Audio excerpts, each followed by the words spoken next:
Yeah, what's yes, up, Lance? we can. Okay.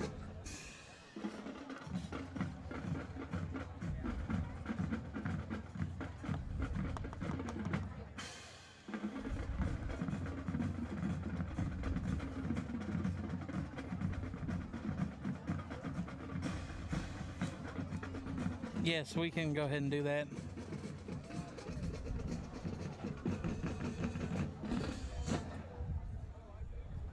Ladies and gentlemen, stand up and cheer for your Oakwood High School Marching Band.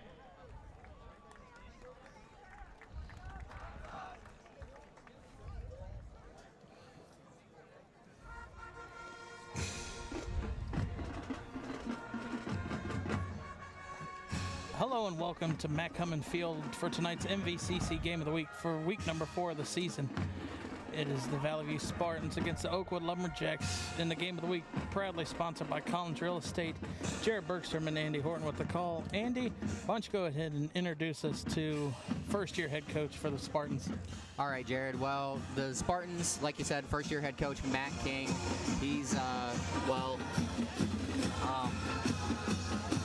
in his first year, we're gonna have to see how he does with the Spartans, see what he's able to do. But so far, Jared, we're gonna go ahead and talk about the keys to the game. They're gonna have to protect Caden Henson. Caden Henson he's a great passer. He has nearly 600 yards so far this season. He's completing 65% of his passes, and he has 5 touchdowns. And he's also a very dangerous player on the ground. He has over 100 rushing yards as well. He can beat you in all sorts of ways. They're really gonna have to also make holes for their running back Jacob Clark. Jacob Clark has over 350 yards this season, and he's just a menace, has 4 touchdowns. He's been very effective for the Spartans. On defense, they're going to have to make sure they're able to pressure Louderback. They can't let the Lumberjacks just sit back and let things develop on offense. They're going to have to stop them. And then they're also going to have to win the battle up front. The Lumberjacks have been good rushing the ball so far this season, and in order to be effective, they're going to have to slow them down. Jared, what are the Lumberjacks going to have to do to win this game? On the other side of the field, you've got the 1-2 Oakwood Lumberjacks. Who is led by Butch Snyder. This is his 8th season at the helm for the Lumberjacks, and really they're going to have to protect Louderback. You talked about Valley View putting pressure on him. Oakwood's going to have to protect him, keep him upright. He's the leading rusher for the team, I think, with just over 150 yards on the season. He's not the greatest completion percentage, but they're going to have to do better tonight if they want to try to hang in this Southwest Buckeye League showdown. Another one, they're going to have to keep third down manageable. A lot of the times they are caught in 3rd and long and 3rd and forever, and they have to try to keep the 3rd down manageable like that. Defensively for the Lumberjacks, they're going to have to force turnovers. You're going to have to get a short field against the Spartans. Really, I think one of the only ways that I think Oakwood would have a chance in this game.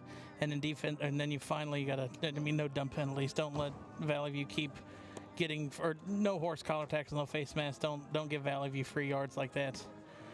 But I think that'll do it for this keys to the game, and we'll be back after the national anthem for the game of the week as the Valley View Spartans take on the Oakwood Lumberjacks here at Matt Cummins Field.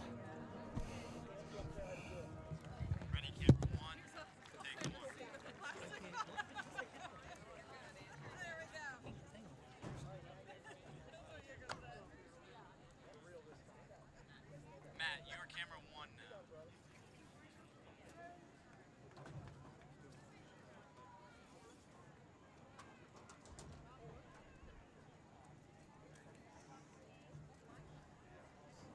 I already messaged him, but I don't know, you're probably texting him.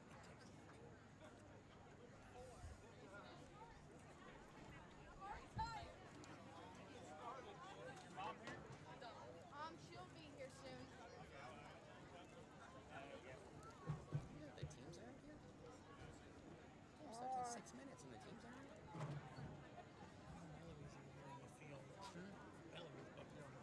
Oh, are they? Mm-hmm. Do they not have football locker rooms? Oh no, Valley View's over there. Oh no, that is Oakwood, I'm sure. School. Do they not have not for the opposing team? How is that even bought? Opposing team arrives dressed. So is he just gonna sit up there and not do anything?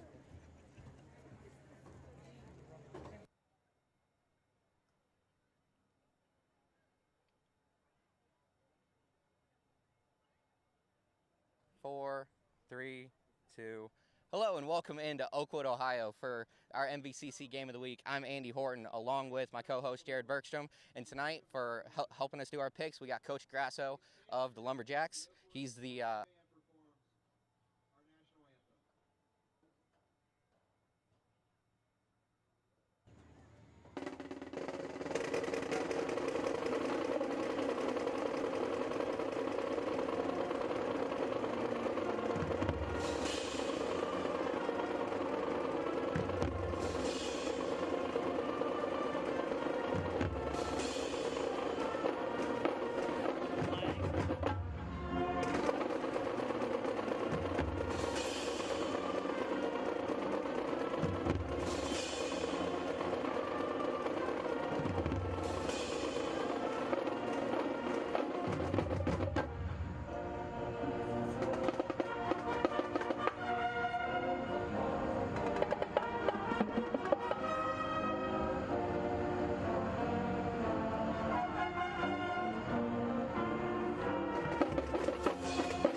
Hello and welcome into Oakwood, Ohio for our MVCC Game of the Week. I'm Andy Horton along with my co-host Jared Bergstrom. And tonight for helping us do our picks, we got Coach Grasso of the Lumberjacks. He's the assistant basketball coach here at Oakwood. So for our first pick, we got Tip Canoe and West Carrollton. Coach, you want to take us? I root for West Carrollton to do well. I think that's a tough matchup for them, though. Tip's got a great program. They have a great athletic program. Shout out to my guy Brock Moon, who's recently announced the head basketball coach at Tip. I'm going to take Tip to win that game. Well, and like you said, Coach, got to say congratulations to Coach Moon. I'm definitely going to have to take Tippecanoe. West Carrollton has been a rough start to the season. Got to love Coach Mobley, but I think it's going to take a couple more weeks for him to get that first win. Yeah, I'm going to take Tippecanoe in this one too. All right, so then our next game, we got Centerville and Miamisburg. Coach, take us. I have a lot of respect for Miamisburg's football program, and obviously growing up being a Kettering guy, I also have a ton of respect for Centerville. Centerville was the first school that hired me to teach. So I'm gonna go with Centerville tonight. They have a great program. I think that's gonna be a great game though, because Miamisburg has a great football program and they have a great hometown crowd there. But I'm gonna take the Elks to win that one. All right, great pick, Coach. Jared, you wanna? The Elks defense is just gonna dominate that game. So Elks all the way. Elks are 3-0. It's gonna go to 4-0 tonight. They've been unstoppable so far. Our next game, we got Springboro and Beaver Creek. This one's at Borough. Jared, wanna start us? Beaver Creek has surprised a lot of people, ended their losing streak, and it's 1-2 in a row, but it's going to end tonight against Springboro. All right. End tonight against Springboro? I don't think so. I think the Panthers are going to take this one, Jared. Coach? Yeah, I'm going to take Springboro in that game. I think it's going to be a great game. I saw it's at Springboro. Beaver Creek got off to a decent start here, but I'm going to take the Panthers to win that game at home in a close game. They've been playing a lot of close games, and they win another close one. All right, sounds good. Our next game, we got the Firebirds 3-0 against it's Northmont. They're also 3-0. So, Jared, who you got? I think Fairmont's defense is just a little bit better than Northmont, playing a tough LaSalle team last week and shutting them down. And you've got the conference leader in Drew Baker as your running back. So, Fairmont going to go to 4-0. All right, great pick, Coach. Yeah, that's going to be a great game. Obviously, I coach here in Oakwood, but I'm a Kettering teacher. I'm a Kettering grad. I've had a lot of those Firebird players in class. Dalton Gusweiler is an absolute monster on the edge there on defense. I think the Firebirds, have some revenge. They've struggled with it in this Northmont game, and hopefully they're able to bounce back and get this done. So I'm going to take the Firebirds again in a really close game. I think it's going to be tight, but the GWAC is an incredible conference this year in football. Yeah, that's definitely true, Coach. And Gusweiler, he's got all sorts of different scholarships right now. One from Michigan, gotta love all the things he's been able to do there at Fairmont. And then we normally just do our MVCC games of the week, but this week we're gonna add one more. We got Steelers Bengals week 1. We're here just north of Cincinnati, so I guess I'm gonna throw this one over to Joey. What you got, Joey? Bengals definitely win against Steelers. Do we got a score? 43 to 23. 43-23. Go Bengals, Houday, baby. Joe got to meet Joe Mixon the other day, so he's pretty excited. That's awesome. Hopefully one day I get to meet him too. Jared, who's your pick? I'm going to pick the Bengals on that one. I think they'll at least win by 17. And see, I would have to agree. I don't know if I want to throw a number out there for sure, but I guess I will. I'll go 37 to 20. So I guess 17 as well. Go Bengals. And then our final game, the one that we are here for tonight, ladies and gentlemen, we got Valley View and Oakwood. I guess I'll go ahead and start us out. I'm going to go ahead and pick the Spartans. The Spartans, they've really dominated this matchup in our time covering them. And, I mean, they're just a great school. They really kind of run their conference. They're good at what they do. So I'm going to have to pick the Spartans tonight. Coach? Yeah, a lot of respect here for Valley View. Obviously, a tremendous football tradition. One of my good friends used to be the head football coach there. And, you know, being here from Oakwood, this is a tough pick for me because, you know, Oakwood's my guys. A lot of these guys are going to be upset with me here. But they got their hands full here playing the Spartans. I would love to see an upset, and Lumberjacks proved me wrong tonight. I'm going to take the Spartans because my guy Tony last week went 5-0. I'm going to try to go 5-0. Lumberjacks proved me wrong. Don't be too mad at me, but I'm going to take the Spartans to win this game. I think it's going to be a battle. All right, well, Coach, you're the first picker so far to go against his own school, so we're going to have to see how that turns out and see how much crap you get on Twitter and everywhere this week. Jared, who you got? You talked about the dominance that Valley View has had in this season, I think, or in this series. It's like 6 out of the last 7 or 7 out of 8, something like that. So, I mean, I would like to see Oakwood make this a game, and I think it will be closer than what it's seen in years past, but I got to take the Spartans with this one.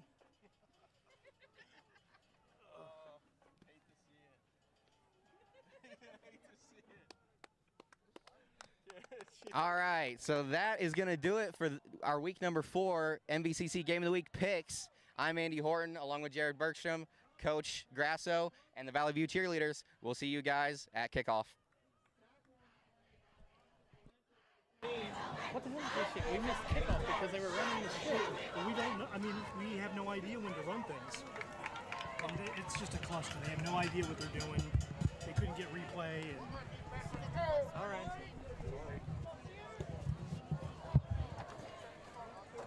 All right, is Oakwood got the kickoff. Here's a run up the middle by number 1. That's Wilson Jr., and he is going to be gone. Actually, he just tackled for about the 20. It's going to be Austin Stidham on the stop.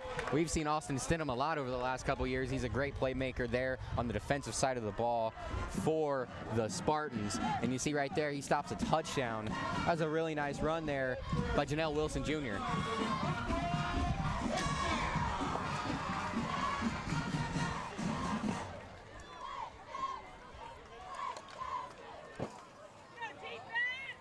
Big play there by Oakwood, their second play of the game. They really get down into plus territory here at the 20.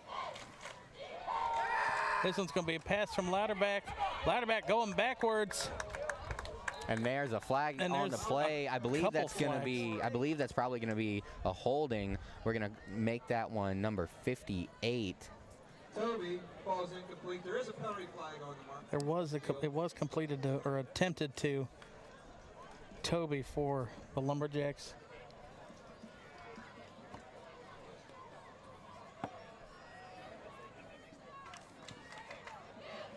Penalty was on Daniel Stack.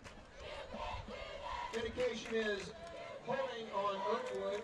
Hold against Oakwood, and that'll back him up 10 yards. Well, it could even be worse than that. Spot of the foul. 10-yard penalty, making it 1st and 20.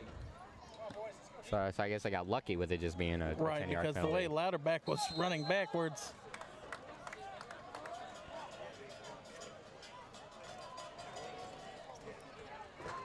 Lumberjacks going to line up with a cluster formation on the top side of your screen. Oakwood has some height at the receiver position. You see Wilson goes in motion. Louderback going to roll to the right to pass. Looks back across the field. It's Wilson Jr. And it is complete, and that might be close to a first down. Looks like he's going to be down maybe around the 15. Louderback's pass complete to J.J. Wilson. There is a penalty flag in the field. But there is a flag on the play. Indication is face mask. Oh, the face mask against the Spartans, and that'll be half distance to the goal from the 15. So it'll be about first and goal now. First and 3.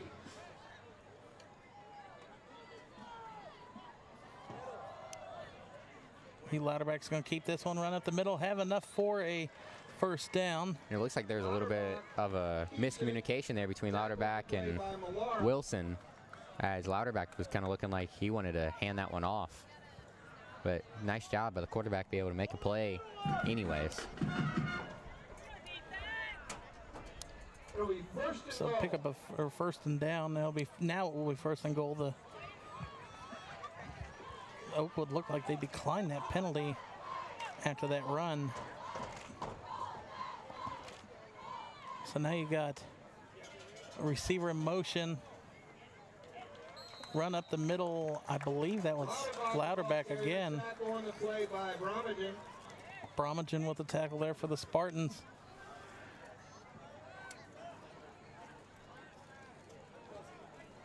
Pickup of about 4 on the play. Second goal from the 6-yard line. So it's second and goal from the 6 now for Oakwood as they try to cash it in on their first possession. Wide receiver John Parker is going to come into the game for the Lumberjacks. Number 17. So he's going to take the snap. Some trickery here. Throws it in the middle of the field, and that hauled in by number 11, Ethan Stone. Nice catch by Stone. There was a lot of traffic in there. I kind of thought that one was going to get intercepted. At least knocked down the way the Oakwood bunched up. But a really nice nice stop by Micah Valenti. So it's going to be third and goal at the 4-yard line here for Oakwood.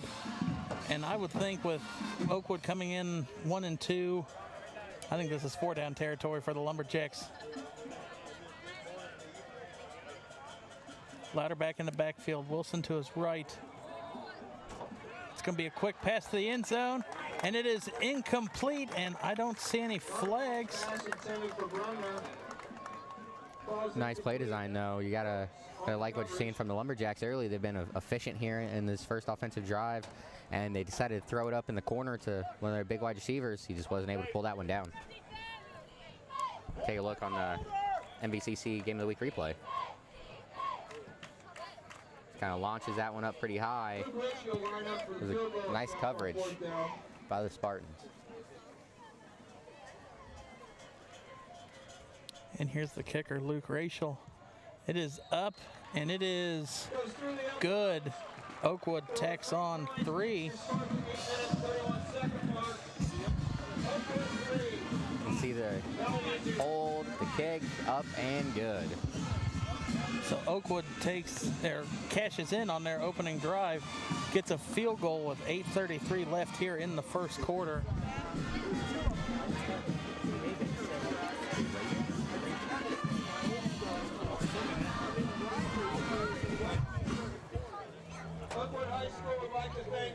So coming out, how does Valley View respond here, Andy? Well, I think that you're going to have to see their offensive line, kind of like we talked about in the keys to the game. You're going to have to see that offensive line do some work up front. They've done a really good job on offense all year long. I mean, they've been very efficient between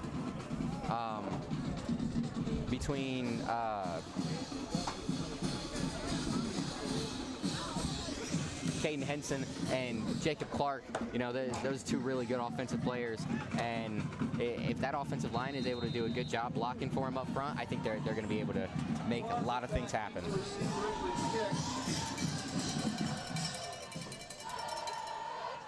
The kick is almost kind of like a squib onside kick, and it will go out of bounds. Ridgely's kick goes out of bounds.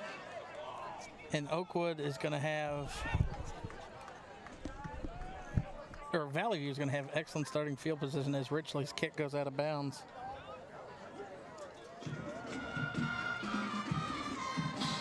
So through 3 weeks, already over 1,000 yards of offense for the Spartans. They've been so effective here in the early going.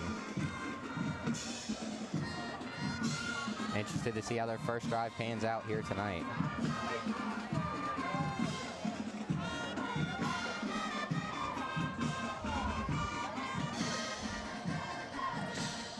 And it looks Actually, like I think the Valley Spartans View is accepted the penalty.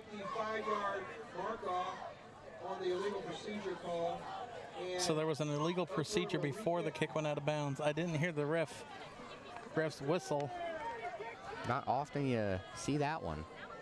So now if you're Oakwood, if you want to attempt that onside kick squib, I don't know really what you call it, but hopefully you kick a bit more in the middle of the field this time. Yeah. If you're Ridgely. I don't know if you're trying it back-to-back kicks. Well, I don't think they definitely won't expect it a second time. It might have something there.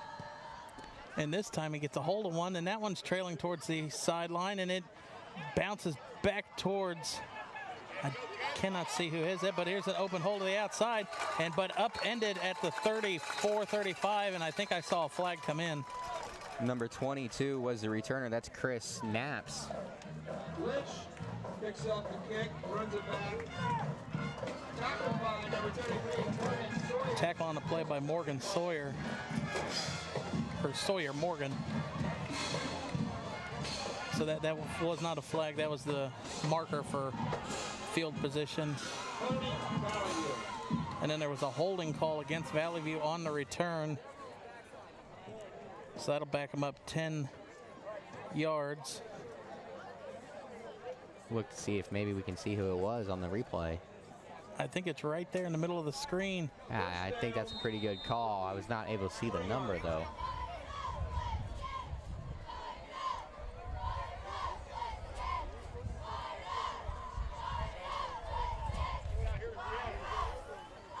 So it looks like Valley View's going to open up a little bit here. 2 receivers to the top, 1 to the bottom. Henson hands it off to Clark. Stopped immediately in the backfield. Tackle behind the line of scrimmage by It's a loss of 1 on the play, I think they'll say. Altenberg. Ottenberg with the tackle there for the Lumberjacks. That is the Lumberjacks' first tackle for loss of the season, Jared. That is not good.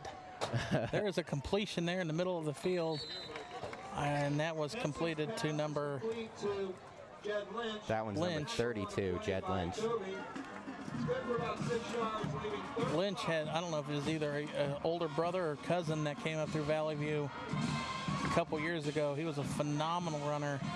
Ended up transferring to Miamisburg for his senior year and really went off his senior year for the Vikings. 3rd and 5 here. Henson back to pass. Henson looking to the outside. A flag comes in and hauled in. It'll be enough for a first down. Oh no, it was incomplete. Sorry. J.J. Wilson on the coverage. There's a penalty marker Riley now. Phillips was the intended receiver. And the way that flag came in, it looked like it was an area of holding. I just saw the ref point in the direction of Valley View. We're gonna wait to see the call. If you're Oakwood, okay, I was about to say, if you're Oakwood, you would decline this penalty. Get a stop on, get a 3 and out here for the Spartans and come out and get your second possession of the game.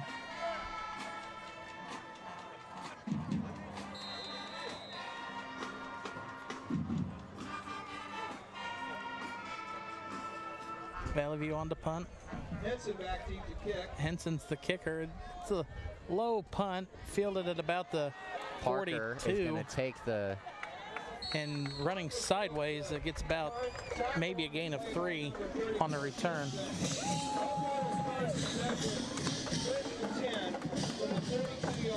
So Oakwood got the stop on, or forced the 3 and out, and now they get the ball to start, or get their second possession. Oakwood might have something here for the Spartans early. And you know, Jared, I'm really interested to see how the front line of Oakwood does, because I said just a minute ago that Oakwood just had their first tackle for loss of the season. Well, Valley View, they only have 4 sacks, but they have 32 tackles for loss. And here's going to be a run by J.J. Wilson up the middle. And he's going to get right back to around the line of scrimmage, if he's lucky. They put it right. Well, that might be a gain of half a yard. Give him 4 inches, Jared. Tell you one thing, I cannot wait for the sun to go down. We got about an hour. Sitting here on the wayside bleachers here at Macomb Field. I guess you can say historic with the age. As Louderback's back to pass, throws it down the middle of the field, and it is hauled in by Parker. And what a catch by Parker. Jared, we don't normally see offensive explosiveness like that not out of Oakwood. They're not one to really throw it that much. But Max Parker, that is his 12th catch of the season. He averages 17 yards per reception. And got a good chunk more than. Gain of about 35 on that play. We got about double that on that play. And you see Oakwood have 3 receivers to the top, 2 to the bottom of your screen. Wilson in motion, fakes a handoff, and Louderback up the middle. And Louderback maybe got to the line of scrimmage. Brought down by number 14, Austin Valentine. And that's the only thing I don't understand is Oakwood gets a huge play, and then they come back and try and just do a quarterback run up the middle. I mean, you just saw your passing plays have worked so far in this game. Why not continue to air it out against this Spartans defense with the little success that they've had so far? Well, you definitely got to continue to mix it up. You can't just become one-dimensional. As a handoff to Wilson, he tries to break it outside, and he might have lost a yard on the play. It looks to be the 33rd tackle for loss this season for the Spartans. It's going to be 3rd and 7 here for the Lumberjacks at their own 25. And I don't know if this is field goal range for Oakwood. We saw the shorter field goal barely make it over the crossbar, and that was about a 24, 25-yard field goal. This will be a 37, 38 if they don't advance here. Passes it to the outside and hit right as he throws, or right as it was caught. That would look like that's Toby with a catch there. Tackled by Reed for the Spartans. A nice play by Toby just to be able to keep his hands on that one. I mean, he got hit and blown up. Hit immediately. As soon as he caught that thing. And I think Oakwood is going to attempt the extra point, or for the field goal. This will be about a 38, 39-yard field goal. High snap, and it is blocked. That's number 3. Or excuse me, that's Austin Stidham. And we talked about it earlier, all the plays he's made in his career here with the Spartans, and right there's another one. Another one.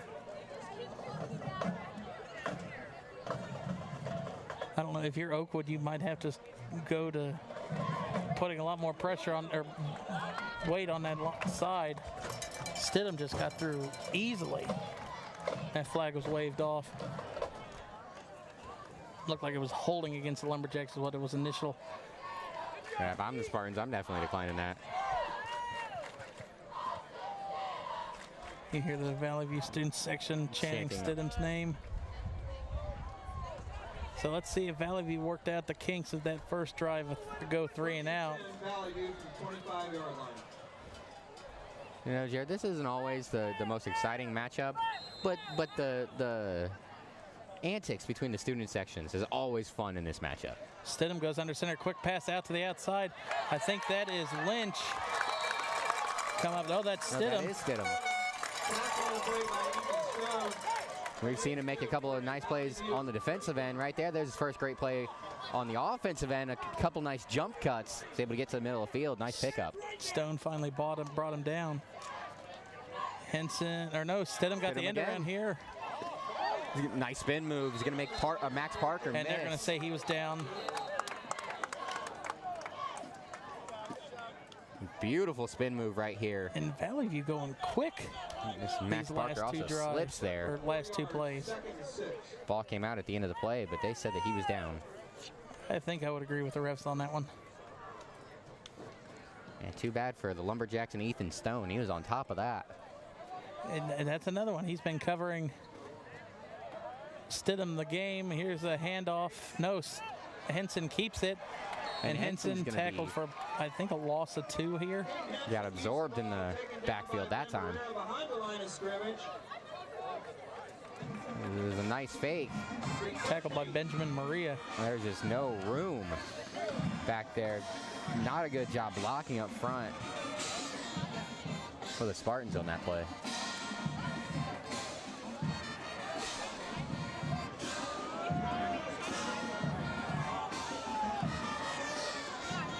Three wide receivers to the right.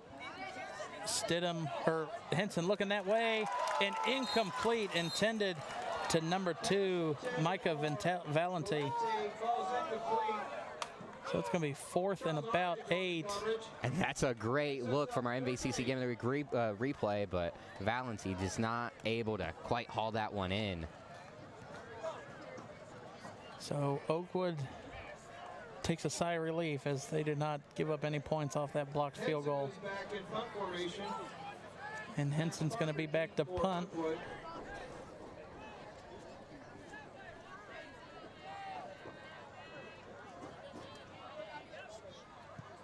Henson hits a high kick going towards the sideline, and it's going to take a Spartans bounce down to about the 24, 25. Valente downed it there for the Spartans. And the way this came off his foot, it went straight up and was trailing. I was wondering if this was going to be a good kick or not. Yeah, it didn't look the most promising at the beginning, but ended up getting about 35 yards out of it. Nice follow by our replay camera.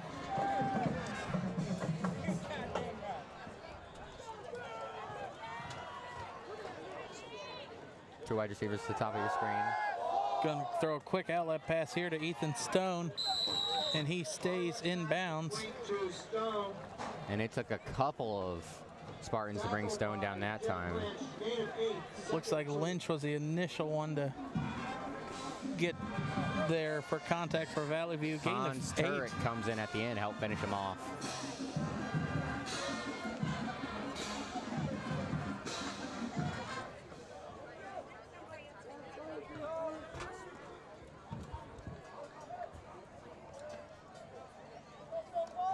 You'd think if you're Oakwood, you would not really want to take this much time between plays. Here's a handoff to J.J. Wilson, and that one might be good enough for a first down. But you wouldn't think you would want Valley View to really have time to rest between each play. Yeah, especially when you if you look at this sideline, you look at that sideline. There's quite a few more Spartans over here when you're looking at the players on the field. Normally, you give a rest to the bigger team, you're going to find yourself in trouble.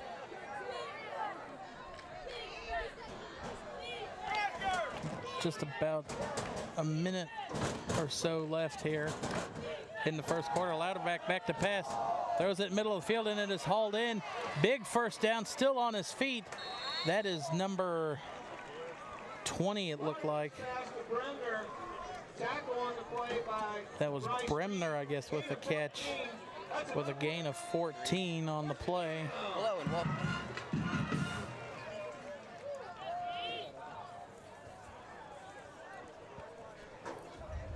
P.J. Bremner. Oakwood would have to hike it one more time here. His 6th catch of the season. That was by far the biggest play of his this season. He's able to get the Lumberjacks into plus territory. 24 seconds left here in the first quarter. Louderback throws a bullet here to number 11, Stone. And he's going to lateral it to Wilson. Nice play call. And that one is going to do it for the first quarter. Oakwood leading 3-0, and it ends on this play right here. And what a beaut. That's the end of your first quarter with your score Oakwood 3, Valley View 0. And Jared, there's not a lot of games where we call for Oakwood and we enter the winning second at the end quarter. or at the end of the first quarter, yeah. In the years that we've done this, Oakwood has not held leads late or early most. And definitely not held leads late at all. So the fight that the Lumberjacks have here early in this game is impressive.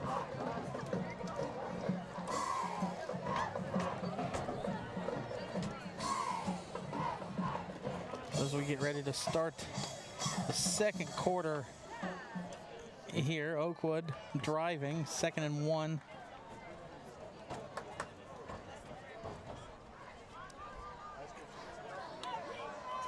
Bremner, the lone wide receiver on this side of the field. Hands off up the middle to big number 77. That was... Tackle on the play by I did not see that, and I don't have a 77 on my roster. first down.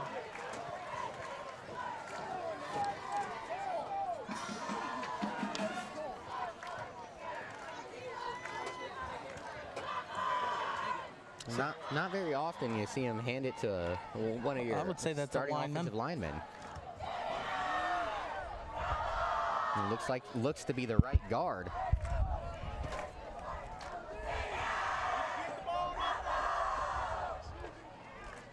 Louderback back to pass quickly to the outside, and He it got Stone deep, but that one was too far outside. I don't think Stone really thought it was coming to him that quick. Louderback that time kind of threw that one to the marching band.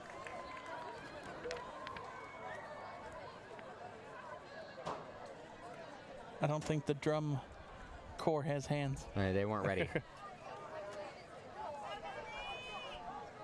So it's going to be 2nd and 10 at the 34.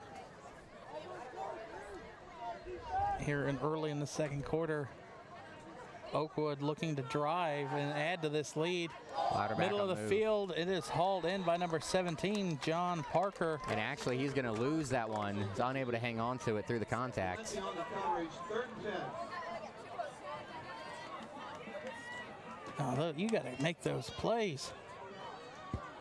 And that one hit him right in the hands. It was a little behind him, but what did John Madden say? Get your hands on it. If you get a finger on it, you can catch it. What the late John Madden said.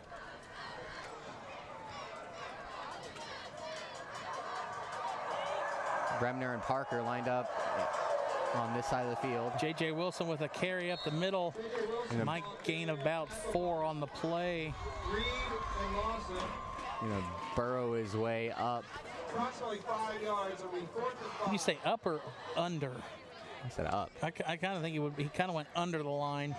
Not like on the ground under, but I mean, really not expecting them to run it. Or a pickup of 5. And now Louderback comes back out onto the field, and Butch Snyder. You gotta love the aggressiveness Taking a by gamble the here. Lumberjacks here early. Well, you just got your last field goal attempt blocked by Stidham, and it wasn't even close. So I think you got to try and keep the ball. Bremner, Toby, and Parker lined up on the side of the Louderback field. looking to Stone. He caught it, and I think it he enough? is short. Quick pass. And it is Valley View ball, as he looks like he is about a yard or two short. A yard or two short. Valley View's going to take over on the 29.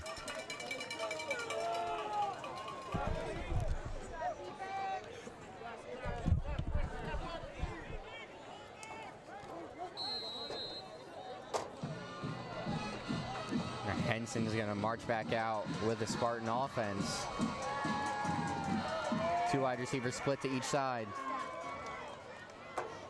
And we've Clark been in the waiting. backfield with him. I mean, this is Valley View's 3rd drive. You think they'd have to get something going. We've never seen them start this slow.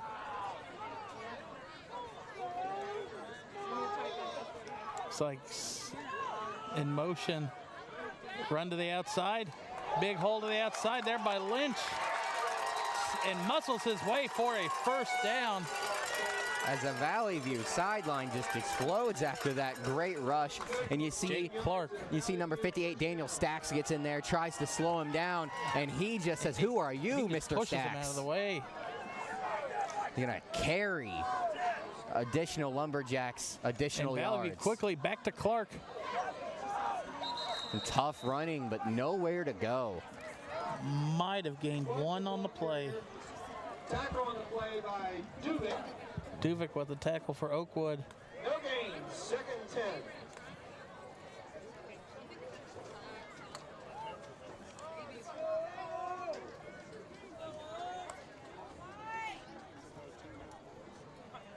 See Valley View look to the sideline here at Coach Kepping for instructions. Clark back to pass, or Henson back to pass, throws it out to, and there's a big hole to the outside. And stumbling forward. That is number 13, Landon Malera, with a big 1st down catch and run there for the Spartans. And let's see if that's the spark to get Valley View going. And that's his 2nd catch of the season. His 1st catch for only 9. That one was probably triple that.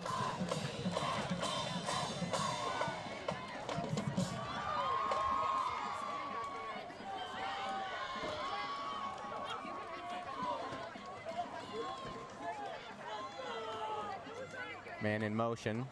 You're going to hand off to Clark, and he is upended right at the goal line. Marrera with another tackle, along with Stack. No gain, 2nd and 10.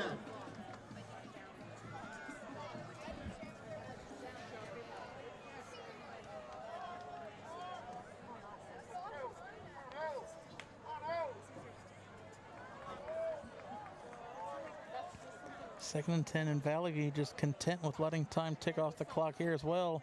Play clock's at 12. Henson with the fake. Has been Henson's pressured. going to step up. He's going to roll. Henson with a 1st down. He's going to drop the ball, but he's out of bounds and picks up the 1st down before he does. You see right here at the end of the play, there's a beautiful block by one of the wide receivers. On the 20-yard line. By number 13, he's able to just get in the way, Landon Malara. Does a nice job not getting the block in the back call. Kind of turns his back and pushes backwards. That was really close. Got to love the heads-up play by the wide receiver. Play clock down to 15. Middle of the field, caught.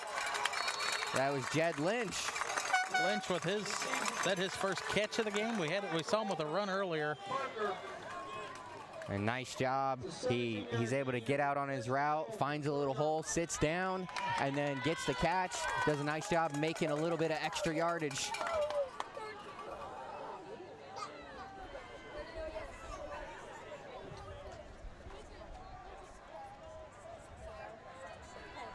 As we approach 8 minutes left here in the 1st half, Valley View looking to break that goose egg open as here's a run up the middle by Clark. And that was in for 6. Clark with his 5th touchdown of the season. And that was kind of too easy for Clark. Phillips will line up for the extra point attempt. Phillips on to kick the extra point here for the Spartans. That was a really nice, impressive drive there. Spartans just kind of slowly, methodically work their way down the field. They're able to punch it in. Penalty flag on the field. There's a penalty flag on the field.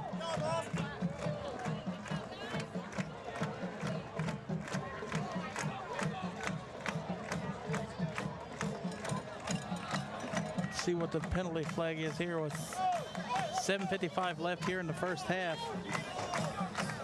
Valley View finally gets on the scoreboard, but Valley View started really slow on that drive.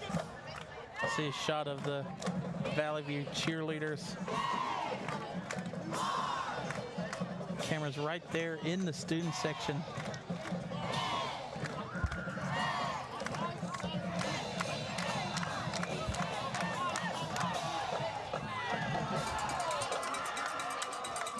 Didn't see any indication of what the flag was. Oakwood. It is declined. A personal foul against Oakwood. 8-minute 1-second mark. Valley View 7, Oakwood 3. So Valley View declines the penalty. I think they might want to try and pin Oakwood deep. That might be why you decline it.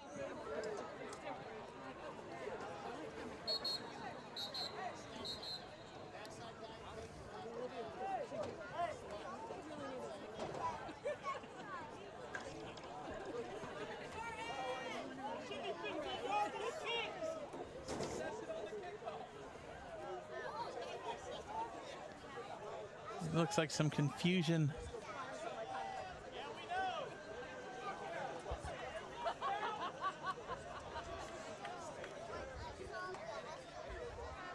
Looks like some confusion here. Normally, I mean, any kit or any penalty on a, and there they go, the refs are moving the ball. It just took them a minute to figure out what they were doing. Yeah, a little bit of confusion here, and if you're Selected to take the penalty yardage on the kick. We're going to go ahead and give you guys a score update out of the MVL right now. Tippecanoe leads West Carrollton 13-0 at the end of the first. So if you're kicking off from the plus side of the 50, the 45, you think you might just squib this one down the middle. And Phillips kicks it Goes almost into the concession stand line. Goes in the end zone for a touchback.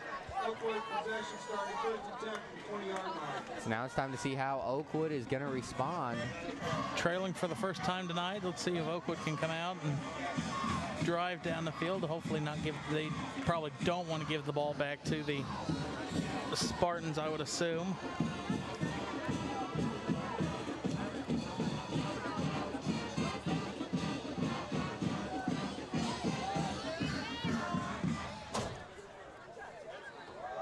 And here's the run by J.J. Wilson. And Wilson, double team, stays up on his feet after the initial hit. A nice job by J.J. Wilson. He's done a really good job here in the early going. You know, I want to see this replay. Watch him just bounce off the two defenders right here to the left side. Right there at the end of the play. He saw and got about 2 or 3 more yards after contact. Ball's on the 36-yard line. So we make that the 26. Louderback's going to keep this one. Spin move out of one tackle and brought down. And there's a flag, and I think that's going to be a helmet-to-helmet hit. Take a look at the replay here. Watch the end when Louderback's about to go down. Right there is helmet-to-helmet hit. There's a nice catch there, Jared.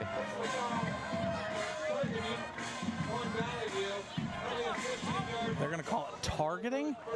I mean, we know targeting watching college and football. I mean, I would not say the defender did not leave his feet and lead with the crown of the helmet. He kind of hit him with the side of the helmet.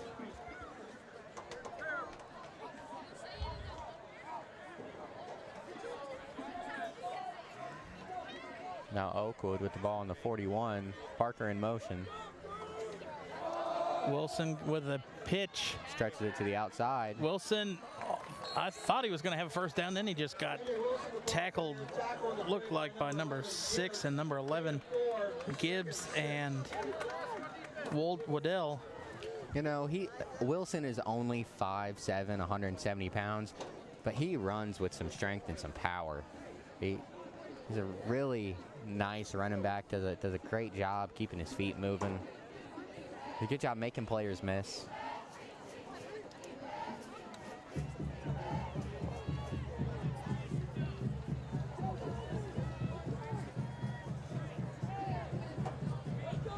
And here's a pass from Louderback, and it will be enough for a first down.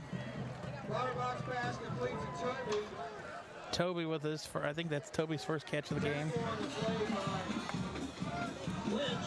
Lynch with the tackle for the Spartans, and that is enough for a first down. As the Lumberjacks just kind of slowly working their way downfield.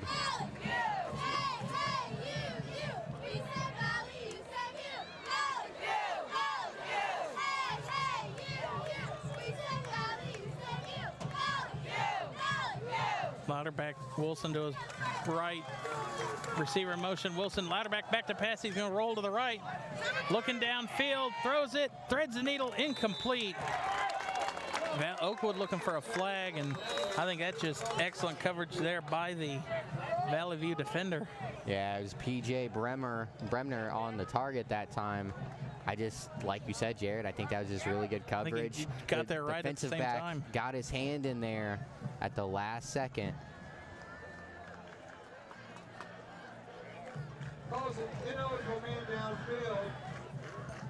And now there's a penalty against Oakwood. That's a 5-yard penalty, ineligible receiver downfield. That's going to make it 1st and 15 now.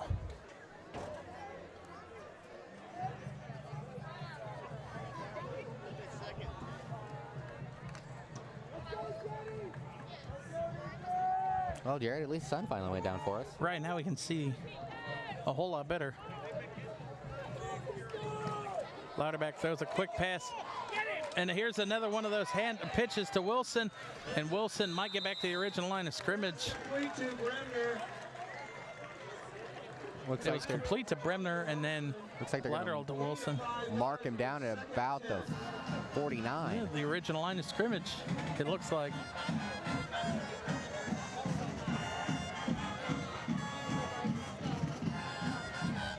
Not often you see a lot of laterals in a game, but there's two so far.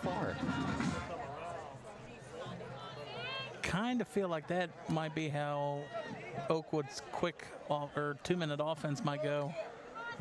Have a couple of those to each side. 2nd and 10 here from the 49 of Valley View. Oakwood looking to try and take back the lead possibly on this drive. So we got 4.5 minutes to last, and there's a flag and a false start. And I didn't see anyone move, but due to the reaction from our sideline over here, sitting in front of the Valley View and bench. You just learned to agree with what the side says that we're sitting on. Exactly. I'm not arguing with anyone over here. Now you got the student section saying you can't do that, and one of my favorite I don't even think the student sections probably didn't even know what they did. Louderback thought about it. Louderback steps up in the pocket, and he's going to tuck it and run, and there's another flag come in. And Louderback has a decent hole. Tough finish to the play there by Louderback. And you see Louderback giving the ref some lip. Yeah, I don't think Louderback was very happy about the hit that he got from Landon Maralara at the end of the play. Well, I don't even know if I think Louderback looking more at the horse collar. He kind of held his horse collar. I like the chippiness from Louderback, though. He was not happy about that hit. And let's take a look here. Letting the ref know about it.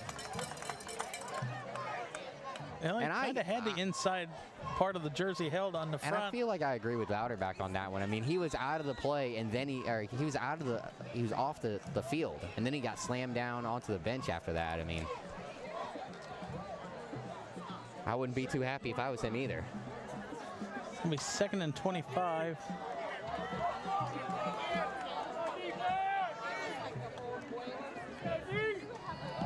Louderback back to pass, throws it in the middle of the field, and it is hauled in. Fumble on the play. Stone. And Stone, I think, got it back.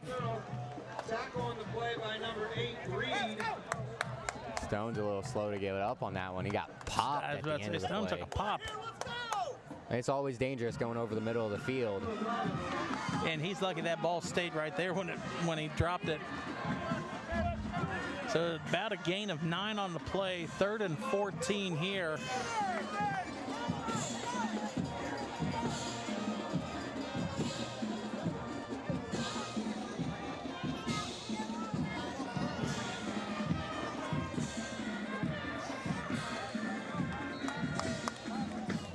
Oakwood timeout.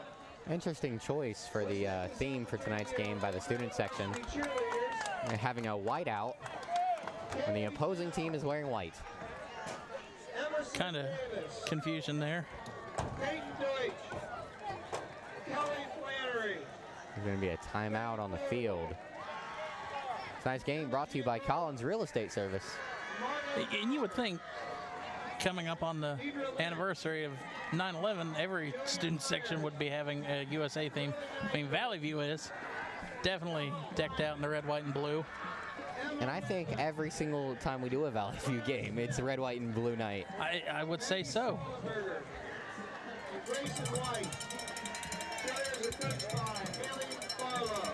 See there's a shot of the Oakwood student section. I think there's more fans in the Oakwood student section than there is in the stands. Normally when we call the Valley View game, they're actually wearing their camo jerseys. Yeah, I don't like that night.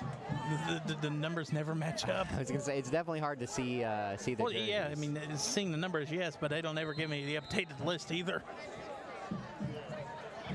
So 3rd and 14 here for the Lumberjacks. Louderback back to pass, going to tuck up, and Louderback's, oh, he got rid of it. And no, they're going to say he was down. I kind of want to see the replay on that because I don't think he actually was down. Here we see on our MVCC Game of the Week replay. They're going to say he was sacked. Let's take a look. I think he got that one away before. And now you see the he ref took a stopped. seat. Oh, Valley View called a timeout, so that's why they blew it dead. No, so yeah, they didn't tack off any yards, so it looks like they called it an incomplete pass.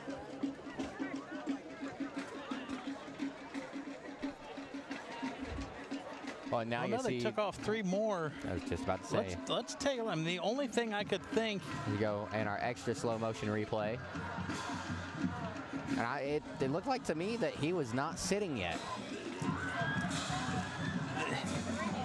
The only thing I could think of would it be his shin could have been down when he got folded back. Well, regardless. That's about the only thing I could think, yeah. Well, regardless, it was a nice try by Louderback.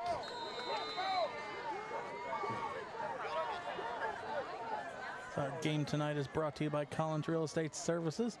Here's a kind of a rugby-style punt, but booming kick by Max Parker. Kick. Valley View trying to make a move to the outside. Jacob Clark on the return. Not a lot of room there. Maybe about a pick of a 7 or 8. So Valley View's defense gets a stop. Look at that beautiful sky. My MVCC Game of the Week replay. Valley View might look to add on to this lead.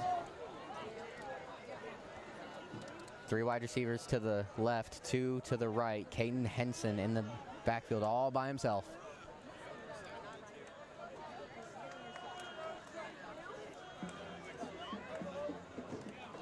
Henson, he's going to take this one up the middle. He gets a couple of blocks. He's going to go to the right. Now he's going to turn back, go to the middle, and he decided he's just going to lay down on that one. He better have taken a seat there. That could have ended up bad for him.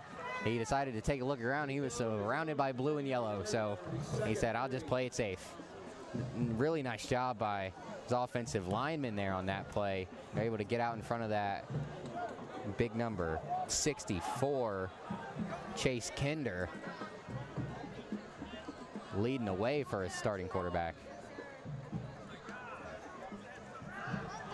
Henson back to pass, throws it to the outside. Held in by Stidham for a first down.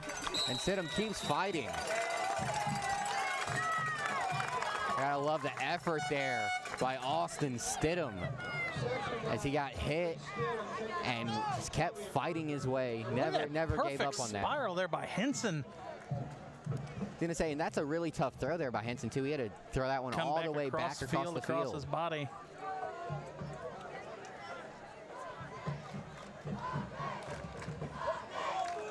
Henson going to throw it to Clark out of the backfield. And did he hold on to that? Yes, he did. What a catch there by Clark. And that was almost a perfect throw. You know, Clark wasn't able to stay on his feet, but Henson does a good job. He put that right out in front of his man. Oh, he almost bobbled it. Look, he caught that one up by the shoulder. As that one looks like a shoulder / helmet catch. Henson back to pass. Henson looking to the far sideline of the field, and it is just out of the outstretched hands. I believe that was to Valenti. Off the fingertips. And just look at this. Another good spiral and nice follow here by our camera operators. I tell you what, would you Jared, believe me if I told you that this is their first game running cameras? No, I would not. I mean, these kids have done a great job tonight. Shout out to our group that we got with us. Interactive media kids from Fairmont High School helping us out all season long. In a quick 3rd and 2 here. Henson's going to keep it, run. Henson still on his feet. Henson outside. And Henson tries to make a move, make a man miss.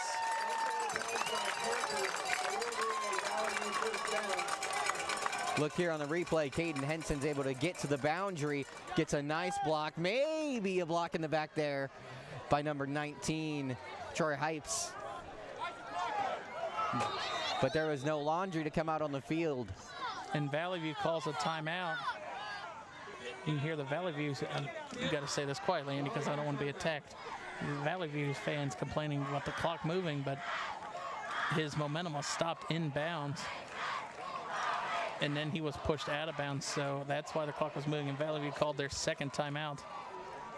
Down to 50.3 seconds remaining here in the first half.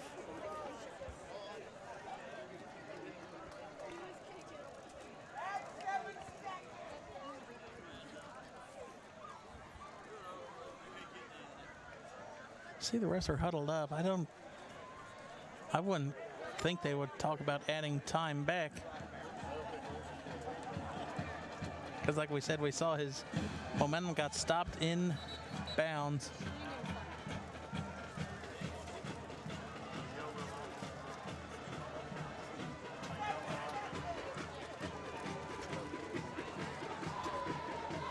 Oakwood coming out of the Valley View timeout. Oakwood has 2 timeouts remaining as well.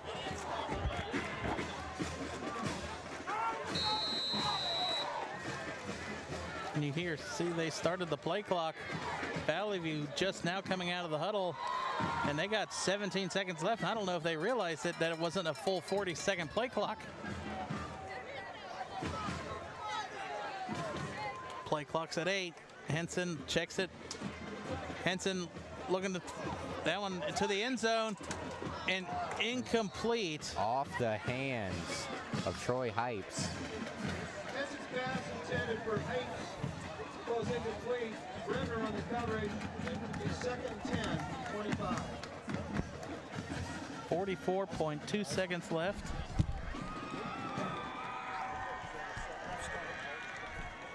Second and 10 here from the 25.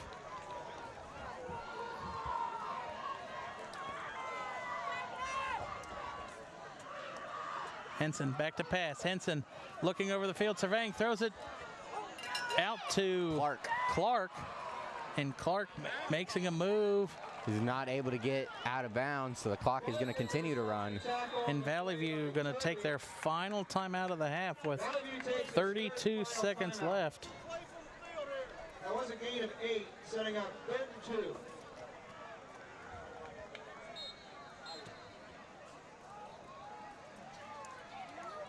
Those guys are so green. Those new guys, it's not Richard. All right, they just. And there's a player down on the far sideline for Oakwood.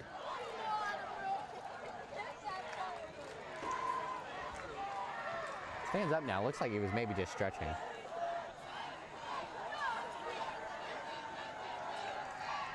I'll tell you what, Jared, I've been really impressed with Caden Henson here tonight. The growth from last year, I mean, he had a really good season last year, but the growth from last year, I feel like he hasn't made any mistakes. Like, he's either thrown the ball away when he's had to, or he's made really great passes in the right situations. I've just been really impressed by his decision making here tonight.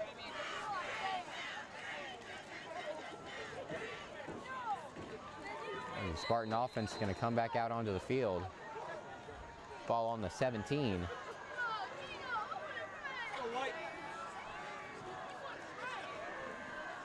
Henson, 2 wide receivers lined up to each side, man in motion.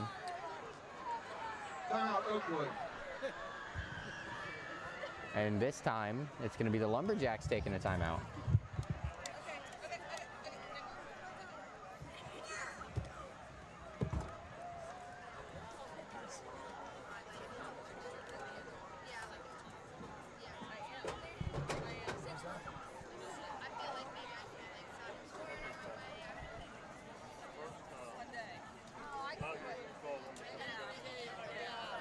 So Valley View up 7-3. Each team is just taking a timeout.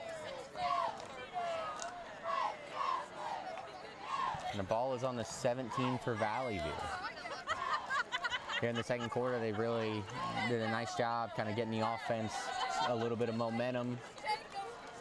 Able to score that first touchdown of the game.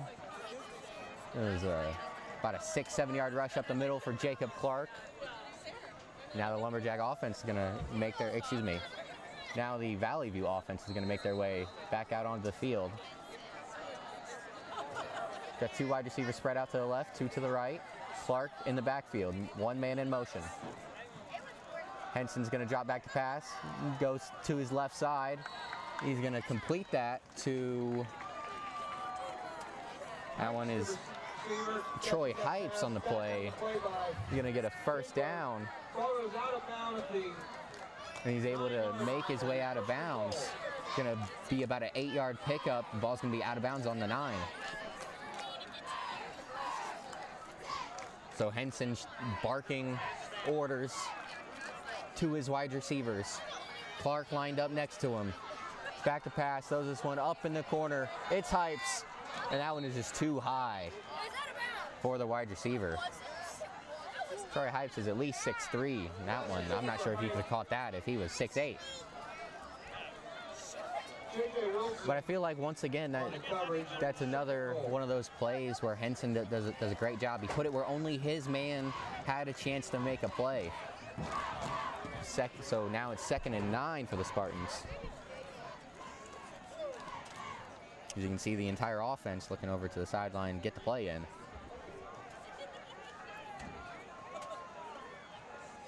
Hypes and Stidham lined up to the left. Clark goes in motion, back to pass, laser inside. That one looks like it was to Stidham. He was unable to haul that one in. Stidham, the intended receiver. Great throw, though. Great throw, though, by Henson. As Jackson Toby in there on the coverage. Did a good job. He is right on Stidham's back. He's able to get a hand in there, force the incompletion. 3rd and 9 from the 9. Henson takes a snap, looking over the middle, in the hands, in and out. And that one, this time, is Micah Valentine.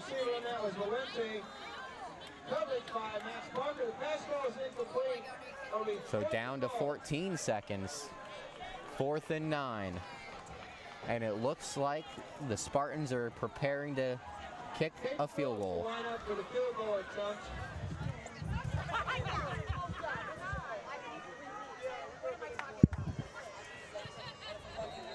Phillips' kick is up and good. 10-3. The Spartans stretch the lead out with about 9.9 seconds remaining here in the first half.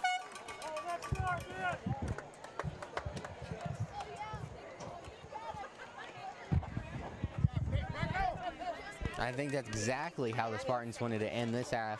They did a really good job using the full clock. They were able to work it down, got inside the 10. They weren't able to score the touchdown that they were looking for, but you get a field goal, able to extend the lead. Got to be happy if you're the Spartans going into halftime. I think Oakwood would be content with taking this trailing only by 7. Well, especially when we've kind of talked about it throughout the game a little bit. This matchup has not been the closest over the last couple years. No. So it being a one-possession game going into halftime, the Lumberjacks got to kind of count this one as a little bit of a win.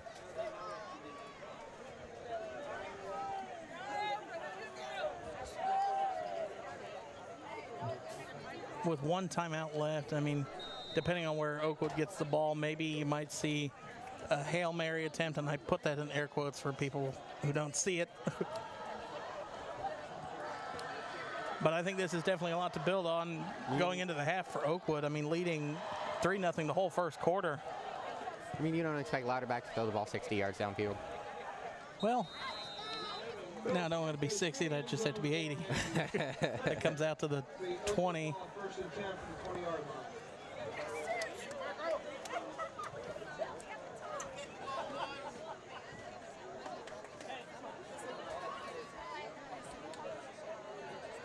9 seconds left, and I think Louderback might just take a knee and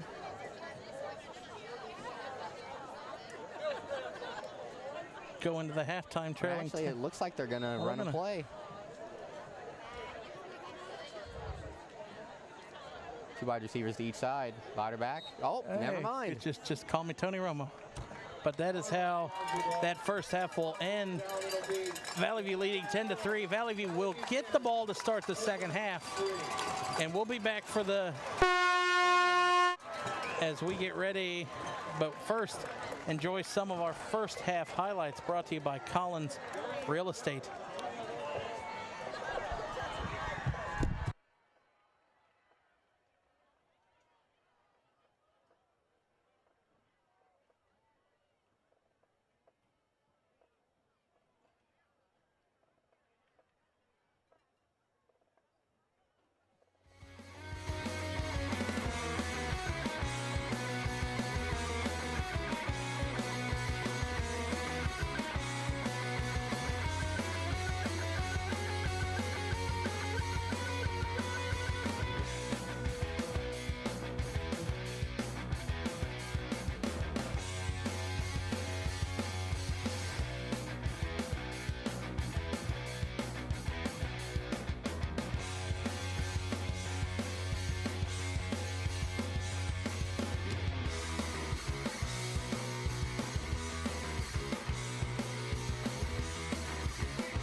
Tonight, the Oakwood Marching Band celebrates the music of one of the most influential bands in rock and roll history, the Beatles. We kick things off with a song featured in the recent Peter Jackson documentary about the group. Here is Get Back.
Cheerleaders to come out and dance with the band as we perform this classic tune that shot to #1 in the Billboard charts in 1969.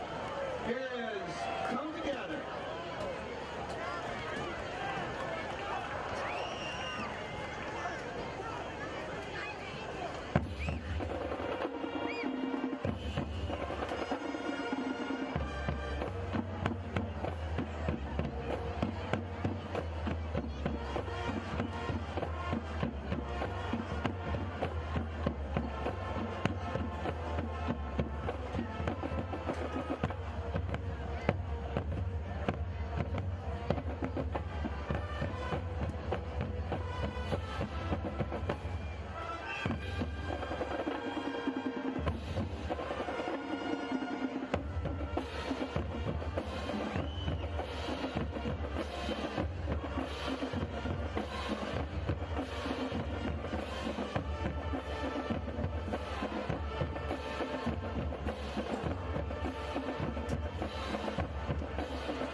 We close our tribute to the Fab Four with another classic tune with an instantly recognizable guitar riff.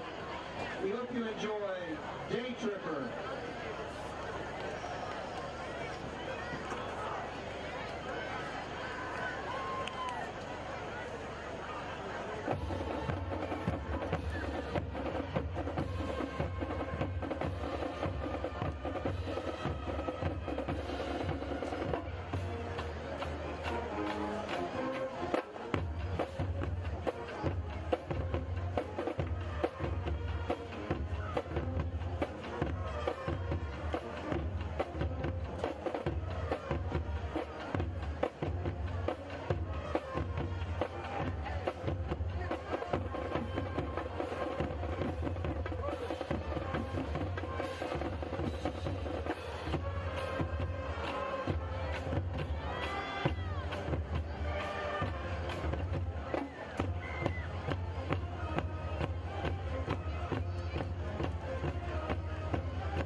Ladies and gentlemen, time for the 50-50 draw. Get your tickets ready. The winning ticket is numbered 2112354. Again, that's 2112354. The winning jackpot tonight is $166. If you have that ticket, please report to the press box with your ticket. We also have one more announcement. We had a lost phone turned into the press box. It would appear to be the Parents Who Sing Out Children's phone. We have that in the press box as well. Again, if you've lost your phone, there is one in the press box.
welcome back here to McHummon Stadium as we get ready to start this second half as Valley View and Oakwood are in a barn burner here. 10-3 lead the Spartans as we get ready to start this second half. Andy, why don't you go ahead and give us halftime scores from our picks for this week. All right, Jared. So far in the Fairmont and Northmont game, we got a real surprise. Northmont up 28-0 over the Firebirds. And then with Centerville and Miamisburg, this one is really not a surprise at all. Centerville up 3-0. That defense has just been suffocating all year long. Our next game, we got Springboro and Beaver Creek. Last time we checked that, it was 35-3 Borough. And then the last game, we got West Carrollton and Tippecanoe up 55-0. So one that really jumps out to me first, Centerville only up 3-0 over Miamisburg. Miamisburg's offense hasn't moved the ball well. You saw Harrison, they put up big numbers, but that was Harrison. But it was interesting. But Fairmont's score looks bad. They're losing 28-0, yes. But you got to sit and remind, Northmont undefeated coming into the season just as well. They have quite a few playmakers on the ball. And what I saw on Twitter is Fairmont's had 2 fumbles that have been returned for touchdowns. So that's 14 points right there. And that's something that Coach Miller is going to be upset about at halftime, I'm sure. We start this half and Lynch takes it out. Lynch stays on his feet and I think finally tackled at about the 30-yard line. And you see here, look, excellent coverage of the ball in the air by our camera operators. First guy to get a hand in on the defense as John Parker. He's their best receiver, and he does a good job making a stop there on the play. He's able to get a hand there on Lynch and be able to slow his momentum enough for the rest of the Lumberjacks to come and take him down. Oliver Foley was one of the other Lumberjacks in on the play. Number 22. Here's going to be a handoff to Lynch, and he is hit in the backfield. Might have actually lost a yard on the play. And we said earlier that coming into this game, Oakwood did not have any tackles for loss. And right there you can see. That's another one at least, they've got 3 or 4 tonight. Yeah. Been a great job by the Lumberjacks great job by the Lumberjacks. Yes. There on that front 7. They're doing a really nice job of slowing down Clark, who's really had an excellent career for the Spartans. And here Henson's going to pull it out and throw it quickly to the outside to Clark. Or that's Stidham. Stidham with big hole. Stidham still on his feet and tackled at about the 48-yard line. And just watch this excellent blocking there on the outside. There's a very well set up screen play. Nice blocking downfield by the receivers. Jackson Toby in there on the stop.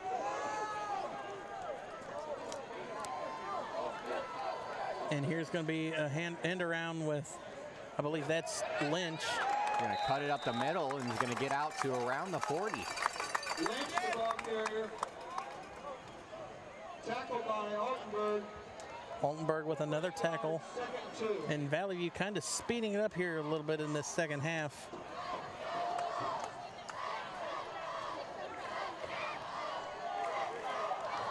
James Altenberg, 6'3", defensive lineman.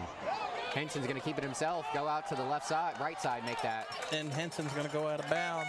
Scamper across the 30-yard line. That's going to be another first down for the Spartans. And we're talking about a quick start to the first half. They picked up 3 or 4 first downs very quickly.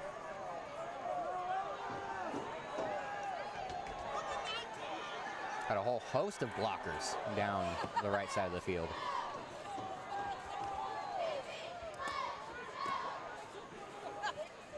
Play clock's down to 15.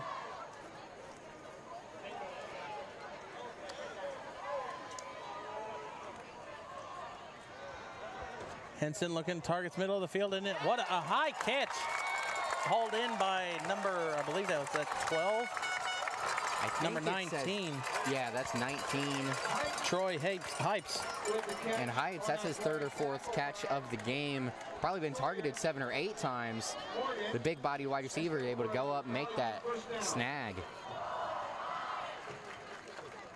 Sawyer Morgan in on the stop.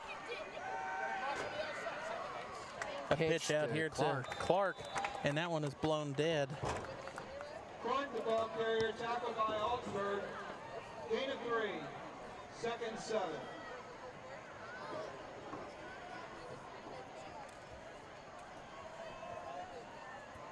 Second 7, ball on the 12. A little over 2.5 minutes ticked off the clock. Henson back to pass, throws it to the outside. It is hauled in, and I think that is in for 6 for Stidham. A little bit of a celebration there at the end as he jumps over the pylon into the end zone. That's gonna make the lead 16-3 right now. And the Spartans gonna get the ball into the end zone yet again. This is a little bit more what we're used to seeing out of this matchup. I'm very interested to see though if the Lumberjacks are gonna be able to come out and respond. Phillips adds the extra point. And Valley View now leads 17-3, a 2-touchdown lead, but it'll be, like you said, it'll be interesting to see what does Oakwood do as they come out to start this second half. They'll get their first possession.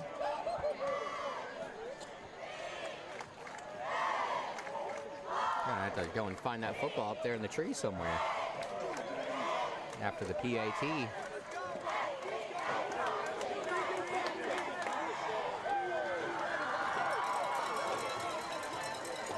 I hope they didn't kick that ball over the fence. My car's parked over there. Well, you might have a souvenir when we get back over there. I didn't roll down my windows, but that would be great. You might have a broken window, Andy. In that case, I got an insurance claim to make with Oakwood. There's probably a sign over there, and very small. It says "Park at your own risk." You're going to have Parker back deep here for Oakwood to return this one.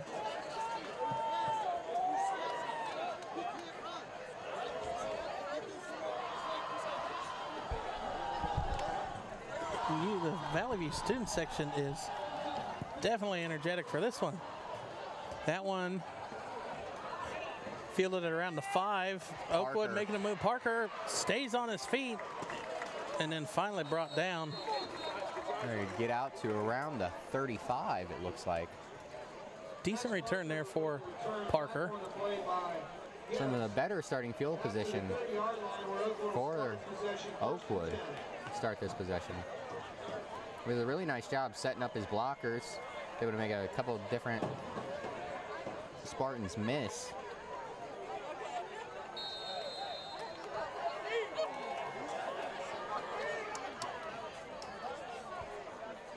So Oakwood starting at the 30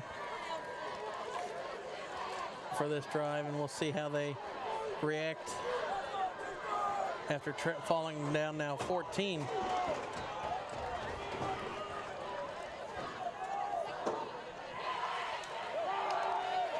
Quick outlet past the burner and tackled immediately. Maybe a gain of 2 on the play. And they're not actually able to bring down Bremner, but they stopped him with minimal gain on that play. I wonder if our camera down there in the Valley View student section turns around, get a shot inside that. I don't know, that's too much. I was gonna say there's a lot going on down there. There is.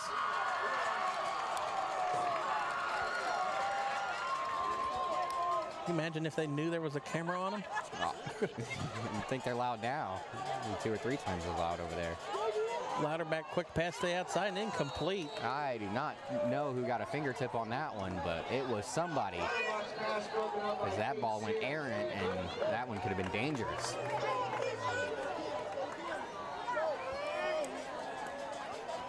Third and 10 here for Oakwood. So after a good start to the game for the Lumberjacks, it has been a tough go of it over the last quarter plus.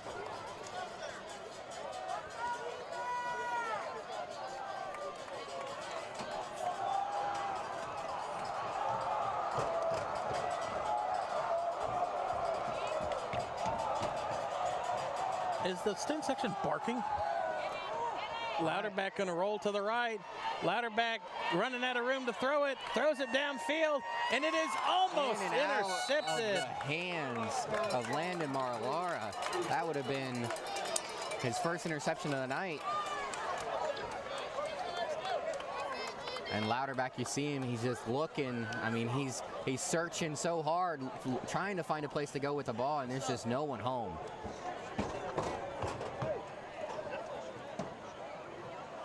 So Valley View's defense forces a 3-and-out.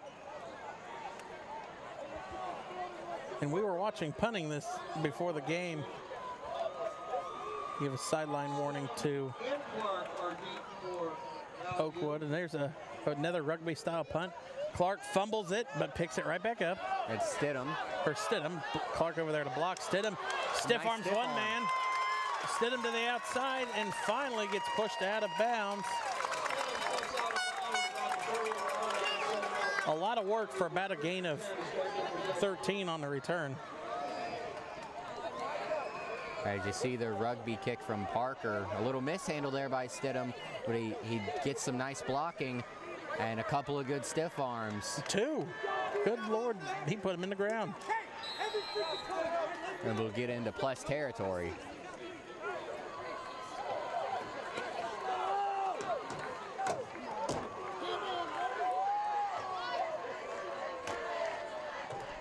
Henson keeps that one. Steps out of bounds. So we talked about how Valley View started slow, but so far in this second half, they've almost went no huddle. Yeah, and not only have they gone no huddle, but every single play pretty much has been positive yards. Productive. I mean, if they came out in the first half not on schedule, they are exactly on time right now. Clark gets this carry. Clark bounces it to the outside, stays on his feet, and that might be close to or that will be enough for a first down. Great job by Clark. He was able to find the hole up the middle, and then he kept those legs churning once he got into the Oakwood secondary. See quite a few grass stains there on Clark's all-white jersey. Had 56 rushing attempts coming into tonight, and he's probably had 10 to 12 already at least. Henson going to pitch it out to Clark. Nice shot there. Look at that big hole for Clark to run through on the outside, and lowers the head and gets out of bounds. With a nice little pop to J.J. Wilson. There at the end of the play by Clark. Lowered that shoulder a little bit.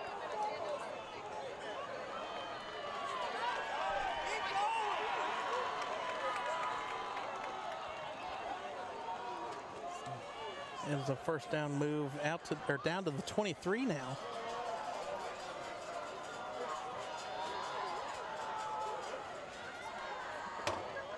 Here comes the motion, wide receiver motion, and actually it was Stidham. A trickery play there.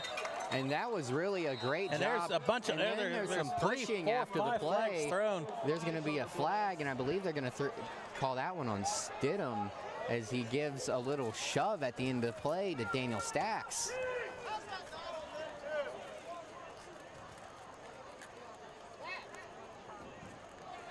It was a really nice job on the play by Stidham. You know, it looked like it was a double end around of some sorts, and there was nowhere to go there in the backfield, but he was able to pick up a little bit of yardage there. I mean, he was dead to rights, probably 5 yards behind the line. Able to do a little bit of dancing and pick up a few yards. Now they're going to go over here and actually assess the penalty. After the play, dead ball, personal foul against Valley View.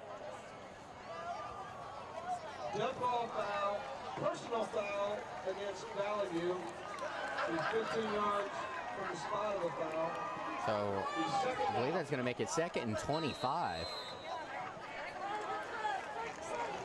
They said it was from the spot, so I don't think it's not going to be as bad. Okay, 2nd and 20, so. A little bit of a break for the Spartans.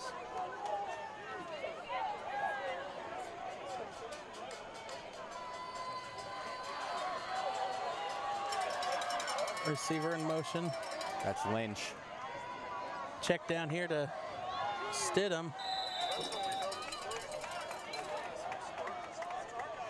Pipes with another catch on the play. There's another.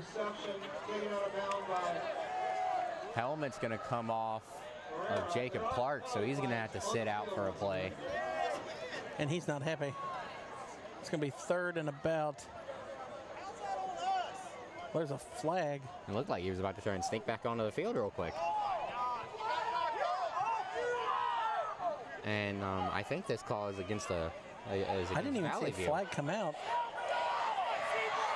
I didn't see a flag either, but this sideline is getting pretty animated. This is another personal foul, and just go ahead and not take any replays while we got people wanting to see replays of this. Well, some of the parents might not be too happy, but the student section. I don't think the student section. No, the student section's yelling at the rest too.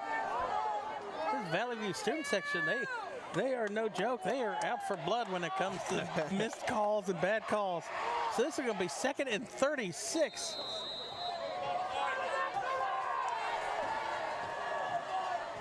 So how many 2nd and 36 plays do you got in your playbook, Jared? Isn't that one of those all receivers run as fast as you can down the field? 5 streaks. And remember, Lynch is not in the backfield because he had to come out for that play. Henson back to pass. Henson throws it middle of the field, and it is hauled in by number 3, Stidham. Gonna get out across the 30. And let's see, the Valley View sidelines wanting a flag, and they didn't get one, but let's see where that puts them. Gains 21 on the play, so it'll make it 3rd and about 14. 3rd and 15. Ball now on the 29.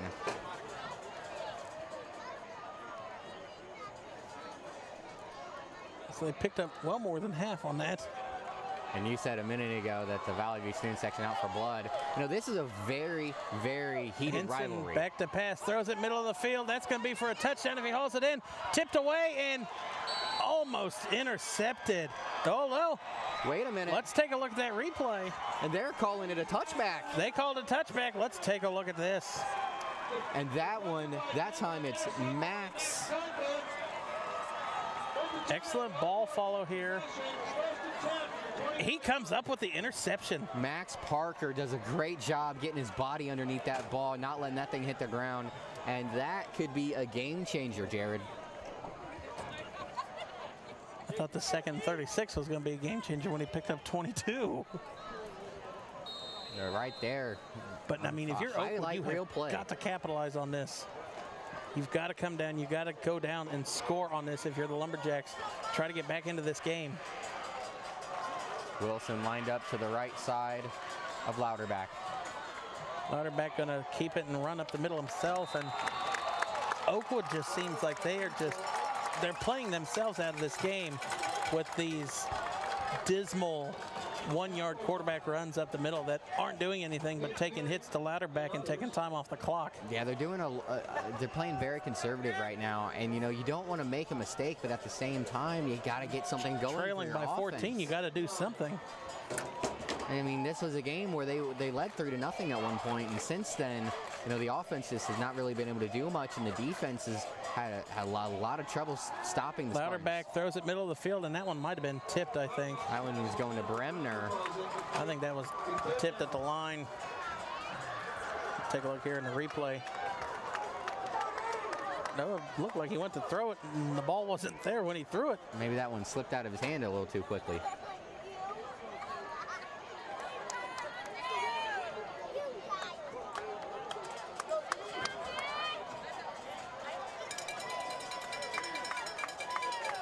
Louderback checks down one, throws it to the outside, and it is incomplete.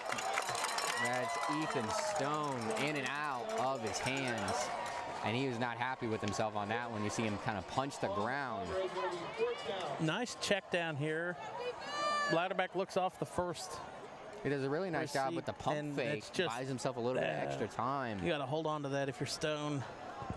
And he's going to be thinking about that one all week. All week? That could be a what if for the rest of the year.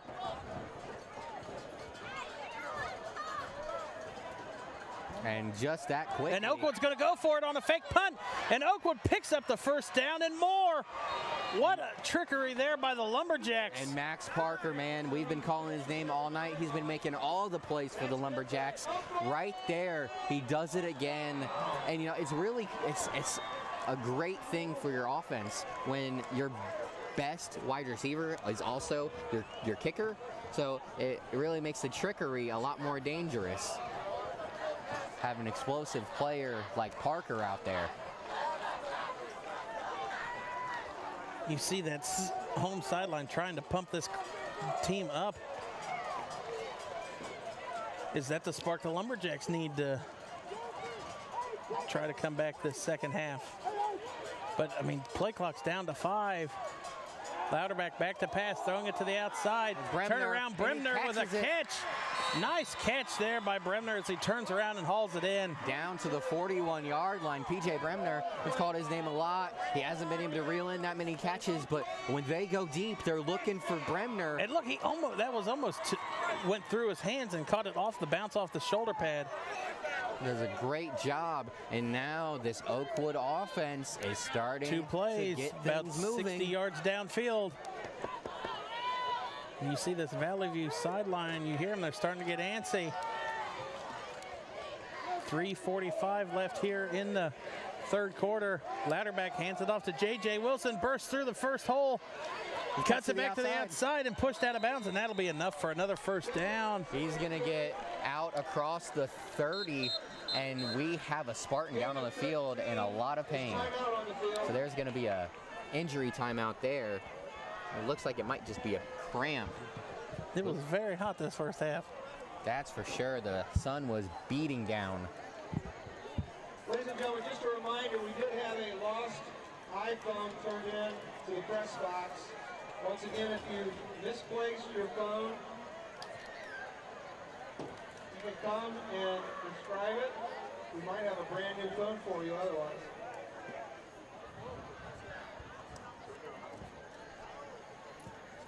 So out of the officials' timeout, looks like the Valley View student. Oh my goodness, now they're doing the roller coaster in the Valley View student section. Hey, we make it hard on you guys getting over here. I was like, I gotta go visit the Drones, but damn, that's hard. We make you walk through the fans and our players. Holy crap, it's hard to get over. So with Oakwood driving here, 1st and 10 at the 28,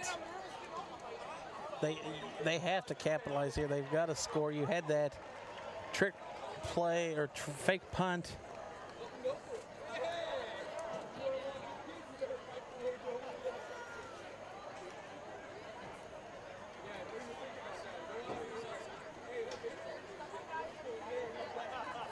.338 left here in the third quarter, and whoever was down is up, so that was number 20 for Valley View. That was Riley Phillips. And the way he's walking, I've had that drag my leg behind me after cramp 2. But Oakwood now back to the field. Moving down quickly. J.J. Wilson, another carry. Wilson bounces it to the outside. Breaks that one tackle, and he slips when he tries to cut it upfield. Austin Stidham calling his name again. He does a great job. He's able to get to Wilson. Wilson was able to make one guy miss and almost made Stidham miss. He would have had a big hole then, but does a nice job tripping him up. Gonna go and take a look at the Springboro score real quick. Springboro up 49-10, 6 minutes left in the fourth quarter over Beaver Creek. Here comes the hand. Now they're going to throw it back to Louderback. Plucks it up off the ground, and actually I think he said it was incomplete. And they've definitely been trying to get away from the Louderback runs up the middle. They've been using a lot of trick plays here in this game, but that one was not successful.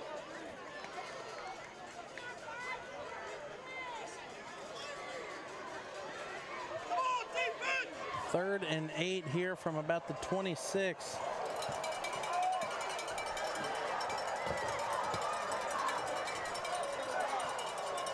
Valley View student section starts to get loud. Louderback takes the pass, back to pass, throws it middle. Deep. And I think Ethan Stone just went a little bit too far. Or no, sorry, that was Parker.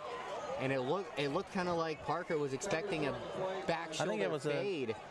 And him and his quarterback were not on the same page. Louderback throws that one a little too deep into the sideline. I don't know if Louderback had, I mean, that almost looked like it was short the way Parker tried to come back. Well, with those back shoulder fades, you gotta put it behind the wide receiver. I mean, it's called back shoulder. You gotta put it on that back shoulder. And I just think there was miscommunication right there between quarterback and wide receiver. Oakwood's going for it here. Louderback rolling to the right. Louderback's hit as he throws. The ball comes out. Oakwood picks it up, but it doesn't matter. A turnover on downs, and the Spartans will retain possession. Nathan Wirtz is able to jump on top of that one. And Louderback is still down on the ground as he was blown up on that sack. He got completely sandwiched on that one. And Valley View, they haven't done it a lot, but in this play, they decide to send pressure, send an extra man. Oh, right there you see he took a helmet right into the sternum. And Louderback folds on that play.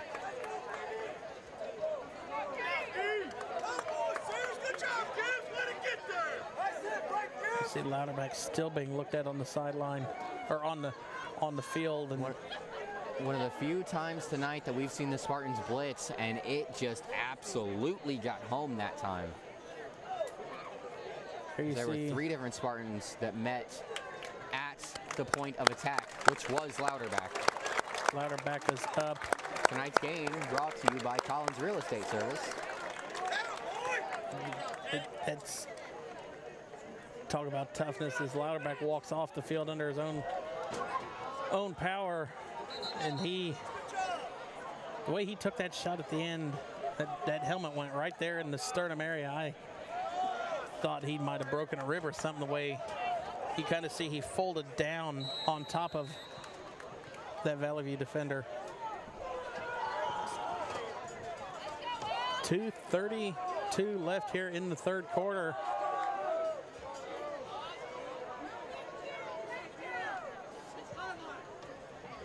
You see Henson looking at the coach.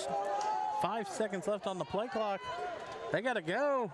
2-1. They just get it off, and here's a handoff to Clark. Cuts it back outside, and there's a flag on the play. Jacob Clark is such a strong runner. He starts out to the right side, cuts it back left, nowhere really there, goes back to the right. Able to pick up a couple yards there on the play.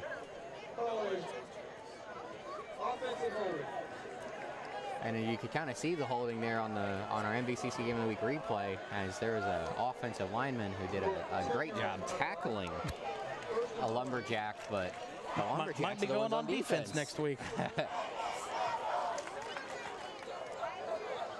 As you can you hear the student section data. Exactly, the Spartan student section. They don't know what's going on.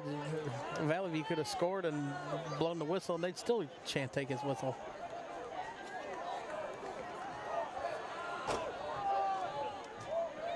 Henson going to hand it off to Clark here again. Clark cuts it back to the outside. Clark cuts back upfield. Clark first down, more. Clark at the 50, the 40, and Clark finally brought down about the 27-yard line by number 1, J.J. Wilson. Wilson and Bremner were the only 2 guys left to beat Clark. You could see he started to emerge from the group, but Bremner and Wilson right there when he cuts it back upfield. Nice block there by number 54 from Valley View. We're not going to let him get away.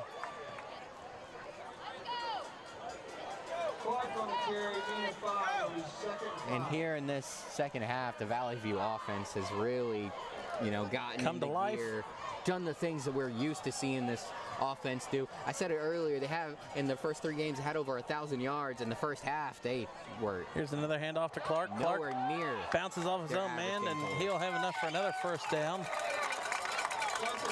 And as we start to get later into the stages of this game, those rushes by Clark just become more and more effective. Protect that ball a little bit better. Goal from the 9-yard line. That's going to make it goal-to-go situation at the 9 here for Valley View.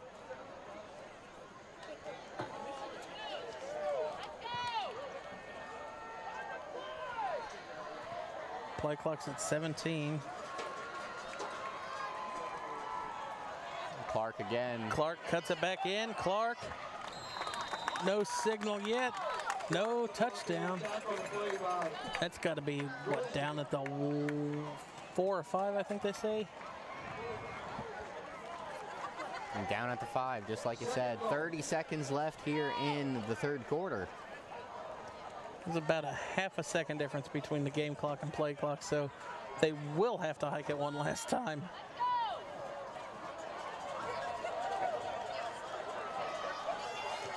Clark, or Henson keeps it himself. Henson, does he get out of bounds? The clock continues to run. I figured the clock would have stopped. I thought he got out of bounds, and that is how the third quarter will end. Valley View 17, Oakwood 3.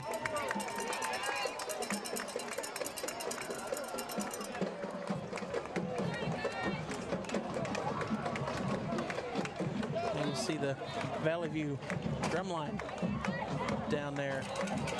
Maybe if our camera can pick that up. Down there right in front of him, actually.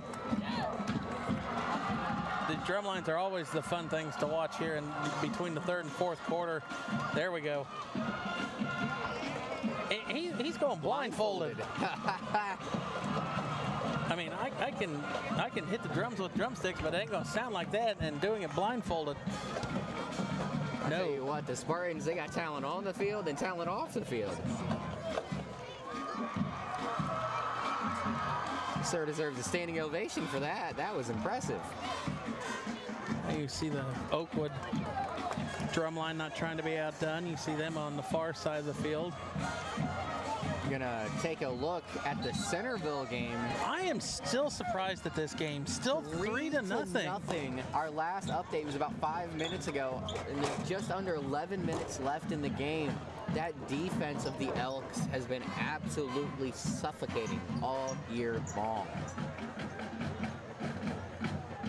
Springboro went final 49-10 over Creek. Fairmont went final 28-0. Fairmont suffers their first loss on the field or on the season.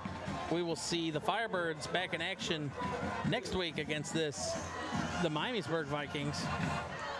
And a quick pass there, and Henson or Stidham. Is that Stidham or Clark? That's Clark. Gets it in from about 3 yards out. And Clark has his second touchdown of the game. Second of the game, 6th of the season. He's been so effective for the Spartans, and here in the second half, that effectiveness has gone to an extra level.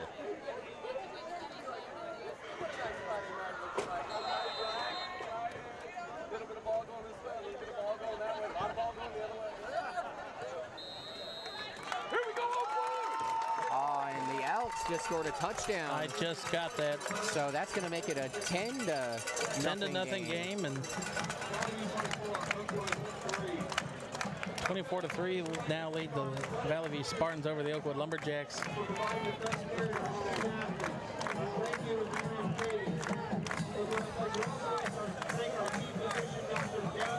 But a little preview for next week. I mean, it'll be a G-Walk showdown, the Vikings versus the Firebirds. Fairmont kind of has had their way in that rivalry the last handful of years. I think dating back to about Miller's second season. I don't think they've lost since then. So that's 6 years in a row the Firebirds have won. And I think this week in practice, Fairmont Miller is going to work on fumbling and defense. Yeah, and I was just about to say, coming out of a loss, you would expect for the Firebirds to be especially prepared for that game next week. You said the 10-0 game Centerville's in right now. It might be 7-0 for a while in that game if Miller's going to put in the work, and he's going to. We know how he comes back after losses. He exercises his whole playbook, different rushes at him.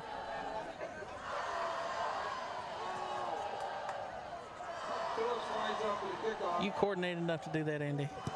What the cheerleaders are doing with that step ball chain. I wish I would have been looking. Parker on the return. Parker has the hold to the outside. Parker finally knocked out of bounds. All right, about the 26. So, gain of 25 on that. And better starting field position if he would have let it run into go into the end zone. And as you look along the side, or out there, Louderback is not back out on the field.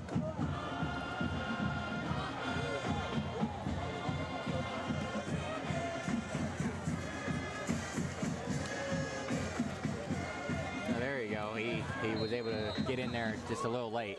Oh, he getting the coach play from coach. Opening weekend for NFL this weekend, Andy. You excited? I am beyond excited, Jared. What is there one game specifically that you're looking forward to that is not the Colts game? I think it's going to be obvious. I mean that J.J. Wilson. Well, Wilson's return back upfield goes the opposite direction, and that is a lot of running for about a loss of 4. A lot of running for a loss of 4. He probably ran 50 or 60 yards on that play. One side of the field, back to the other. Yeah, he was almost all the way over to this side of the field and cut back across. I mean, you want to talk about, who is not excited to see Baker Mayfield come out and stick it to the Browns? Oh, I tell you what, talking about sticking it to the Browns, that one could get really ugly. Jacoby Brissett, he hasn't started in a while because I think his last start was when he was with the Colts. Exactly. So it's going to be nice. There's a pass in the middle of the field. Nice catch there by number 4, Brandon Devine. Braden Devine. So apologize for any nice name job hanging on to that because it looked like for a second it looked like it was out in front of him. You see the defender able to get a hand in there and was doing his best to pull that thing out, but Devine would not give it up. I mean, there's so many kind of you can almost call them revenge games. I mean, you've got Baker going back up against Cleveland. You've got Russell going back to Seattle, playing against the Seahawks on Monday night, and kind of late breaking. I mean, Flacco starting for the Jets, and they're going against the Ravens. Yeah, there's, like you said, a lot of get-back games, a lot of reunion-type games. But the game that I'm really looking forward to... You can't say Cincinnati. No, it's not Cincinnati. The game I'm really looking forward to is the Raiders and the Chargers. I think that's probably going to be the best game of the weekend. It's probably going to be one of the most high-scoring games of the season, and 2 extremely high-scoring offenses. A lot of talent on the defenses as well. Got a couple of great quarterbacks. It's going to be a lot of fun. There's a low snap. And Valley View recovers it. Valley View jumps on it at about the 2. And that snap never got off the ground. Landon Mar-a-Lara in there to land on that ball. Yeah, great heads-up play. Nice follow by the cameraman. Went for the... Looks like Parker maybe tried to just maybe scoop it up, and Mar-a-Lara said, nah, I'm just going to dive on it. And then next Thursday, you got the Chargers at the Chiefs. Oh, I didn't know the Chargers had that quick of a turnaround. That's a tough start to the season for, I almost said San Diego, but for LA. For LA, that's a tough start of the season for Kansas City. I mean, play Arizona this week on the road. There's a timeout on the field by... Yeah, but at least they don't have DeAndre Hopkins. It's going to make things a little easier for him. Well, you talked about in our show this week that Arizona, you picked Arizona to win the game. Did I? Yeah. Well, I mean, I'm sticking with the pick. I mean, you said Arizona starts hot. I mean, they start the season off. What, like Kingsbury's, was this his 3rd year? 3rd or 4th. And yeah, they always get a hot start to the season. I think they were like 6-2 coming into the season last year. And then, things just kind of broke down the later they got into the year. Yeah, Kyler got a little banged up, and they dealt with a little bit of injuries, but still, like I said, the Cardinals, they start quick, and yeah, I actually forgot that I picked them, but I'm sticking with the pick. An aged AJ Green sighting here. Hey, I'll tell you what, let's say AJ, he's going to get 8 for 135 and a touchdown, week 1. Centerville tacks on another touchdown. I don't want to see that 17 crazy and look you just gave me. You picked Texas to win in college this week, and then you also picked the Giants to beat the Titans. So, I think the entire I don't want to see any nation, crazy looks out of you, buddy. the entire nation is picking, as here's a handoff to Stidham, and Stidham walks in just untouched. Great blocking up front by the Spartans. No. Oh, there they finally put the 6 on the board. As there was no one near Stidham on his way into the end zone that time. Look at the block there by Clark. That was really the only thing he had to do. There was nobody from, oh, there's Bremer. But yeah, I mean, the entire country is rooting for Texas to beat Alabama this week. Yeah, but I'm not picking Texas to beat Alabama. Well, I would love for them to win, I but will it's pick not going to Texas happen. to beat Alabama. Quinn Ewers is going to start his potential Heisman campaign in that game. Well, we'll have to see, Jared, because I mean, you know, I'm a Texas guy. I really want them to win. But I just do not How see it many happening. college football teams do you have, Andy? It's really only Boise State and Texas. Just Boise State, Texas, and anybody who plays Ohio State. Just about.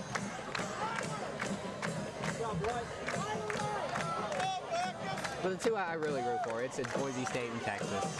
I had an uncle, he was a Texas fan, so always root for them, and gotta love the Smurf turf, my man. 31-3 now leads the Valley View Spartans. 10:05 left here in the fourth quarter. But if you want to catch the rest of our picks from our show this week, go ahead and check out Play by Play. It's a weekly show that Jared and I do with MVCC. It goes up on Wednesdays, airs Friday nights.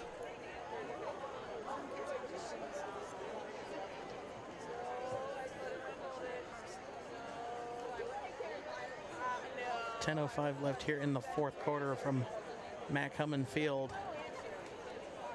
31-3 lead the Spartans, and we put Oakwood on a lot of high praise after that first quarter. They drove down the field on their first possession, kicked the field goal, held Valley View out of the end zone. But since then, Valley View has just put it on them. I mean, it was 10-3 at halftime, but Valley View has just pulled away here in the second half. Well, yeah, and this Oakwood team definitely looks like they've maybe taken a step forward, but still a step forward is a couple steps behind this Valley View team, which, I mean, just year in and year out, they do a very good job in conference, even out of conference. I mean, you gotta say, Valley View, this is like their fourth coach that they've played for in, I think, 9 years. And with all the turnover, they're still, I mean, they still are able to win games every single year. And really make a lot of deep postseason runs. I mean, you see Oakwood, after tonight, they will go and play at Monroe, and they will play Franklin here at home. It'll be at Waynesville, home for Bellbrook, at Brookville, and we'll finish the year here against Middletown Madison on the 21st of October. I think, was that a pass out to JJ? Or no, that was a run by number 5. And I don't have a number 5 on my roster, so number 5 got about a gain of 2 on the play. Timeout stopped on the field, and I think actually it might be number 5 who's hurt.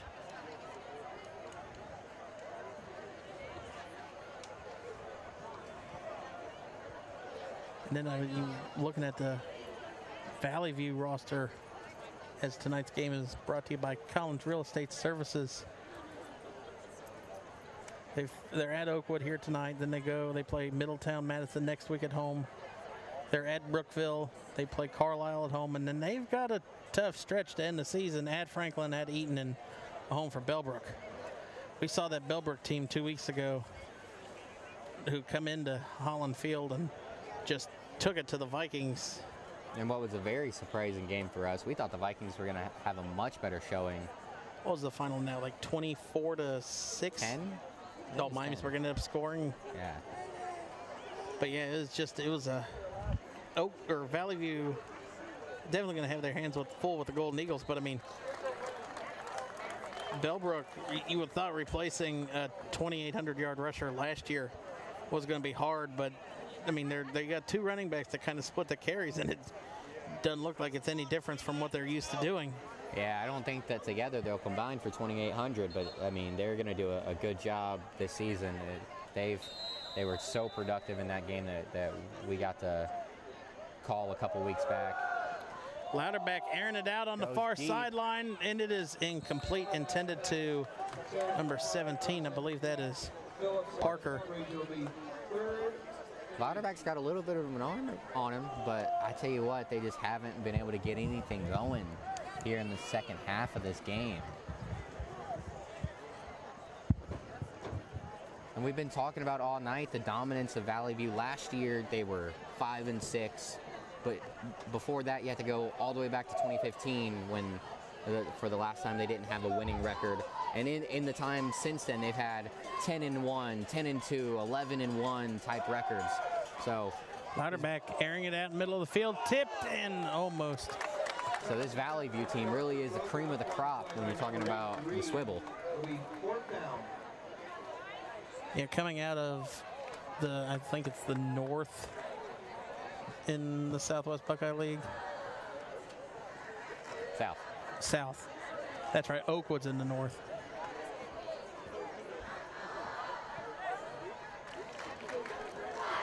It's going to be 4th and 8. I was waiting for that. The Valley View fans start going, why so quiet? And we've said it many times tonight, this is a very chippy rivalry. That one's down at about the 38, 39 yard line. There's no love lost between these two schools. No, this is definitely a heated rivalry. As we've covered many heated rivalries over the years. Valley View Oakwood's at the top. You got Centerville Fairmont. We've done Centerville Wayne. Miamisburg Springboro. No love lost there. Springboro and Beaver Creek. And there we go back at the drummer. At least he's not playing blindfolded this time, but. And that kid just hit himself in the head with the drumstick. We got a final from Centerville. Did it finally go final 17? Well, I guess it's not really final quite yet, but Ross Kopic just got an interception for the Elks, and the Elks offense looks to run out the clock. Henson throwing it deep, middle of the field, one-on-one. I just can't come up with it. He put it right in the breadbasket.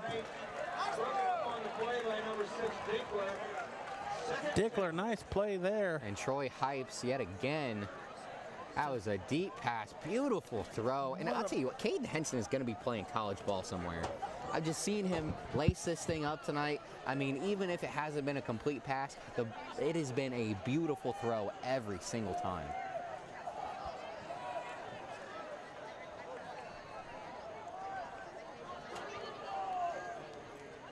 There's going to be a run. Henson kept it. Might get a gain of about 4 on the play. Toby pushes him out of bounds. 3rd and about 10. I thought he had picked up more than that.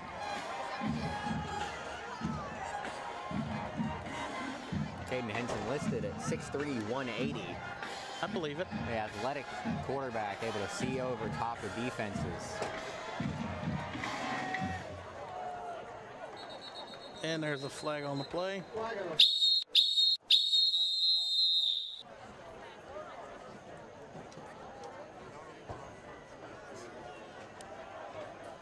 9:09 left here in the 4th quarter of play.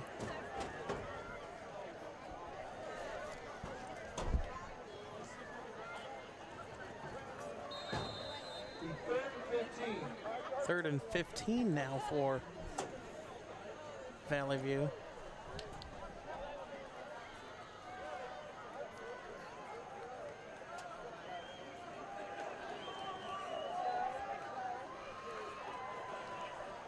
Henson all day to throw.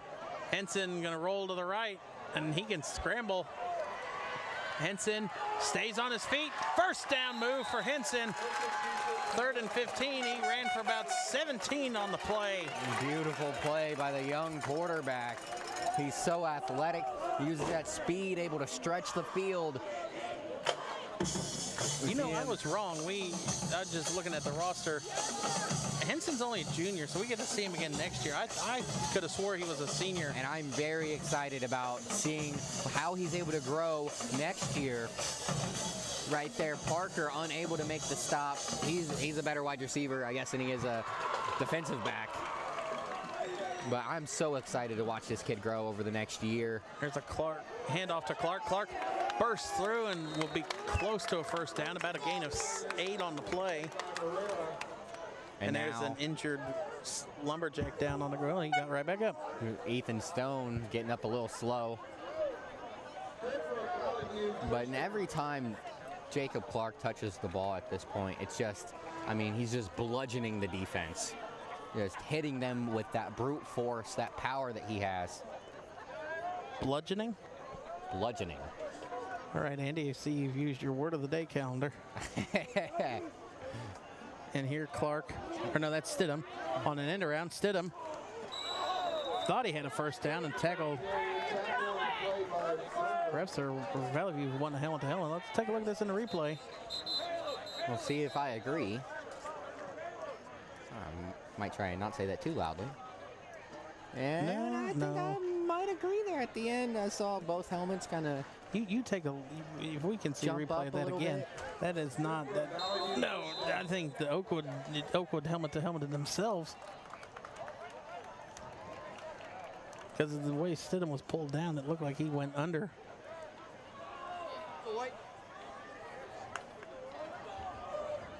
Here's a handoff. Clark bounces up. Keeps going. And Clark will have a first down.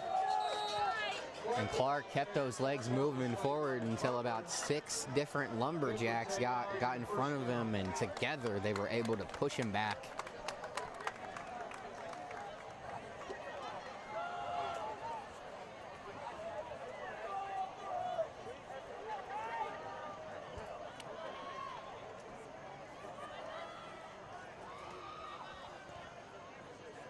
Henson looks to the sideline.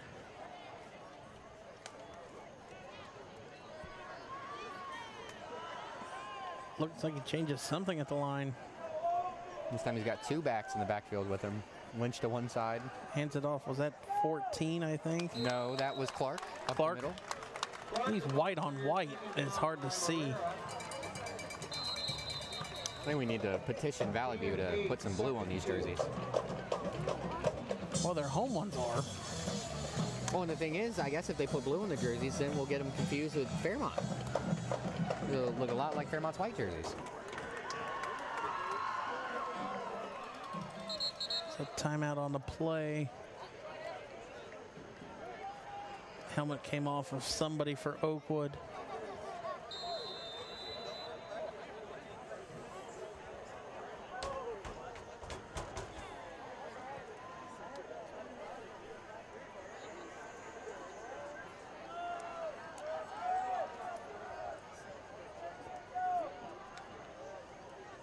A handoff. Clark. Lady's head got in the way. Let's go to the ball carrier. Tackle by Bremner. Bremner with the tackle. Another first down for the Spartans. Just inside the 10-yard. First and goal. So it'll be first and goal at just inside the 10. And actually, it looks like it was Lynch on that carry. Or make that Caleb Musgrove. Oh. First time we've seen him run the ball tonight. Now Lynch gets the carry. Lynch bounces back in. Lynch dives into the end zone untouched, and on cue you hear that cowbell one more time tonight. Oakwood, or Valley View stretches their lead out against Oakwood, and just look at this lineman play downfield. And then you got Lynch. Oh, it wasn't Lynch. It was 32. Number 51. Lynch. Yeah, it was Lynch. Peyton Flannery and Riley Backus up. Phillips' kick is getting up upfield on that play, doing a great job moving lumberjacks out of the way for his running back, able to get Valley View in the end zone for One more fifth time tonight. So you have any bold predictions for this weekend football? Ooh. Well, come back to me. Give me a couple minutes to think about that one. With 6:24 left here in our MVCC Game of the Week for week number 4, brought to you by Collins Real Estate Services. Valley View extends their lead by 5 touchdowns now, 35-point lead, 38-33 lead the Spartans. Russell Wilson's going to throw 7 touchdowns in Seattle this weekend. We're going to record this, so on Wednesday when we do our show, and Russell Wilson will throw for probably 3 touchdowns.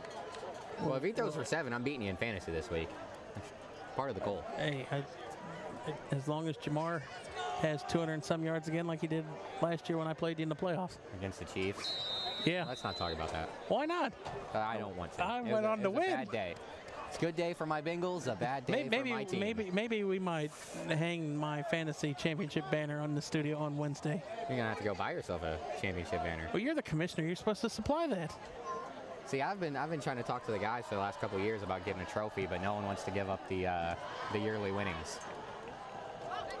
So if you can make that petition happen. I have a fantasy football trophy. Nobody ever told me we needed one.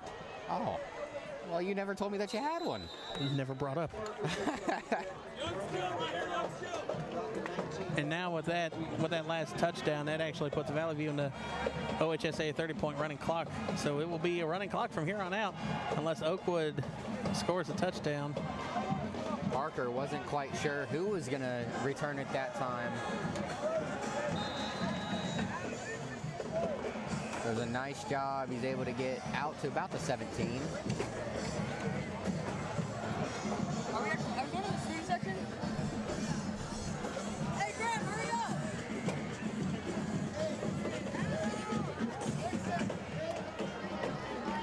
You'll have to let me see this trophy. Maybe we can use it. Now a timeout taken by Oakwood. Timeout, Oakwood. Have 1 remaining left.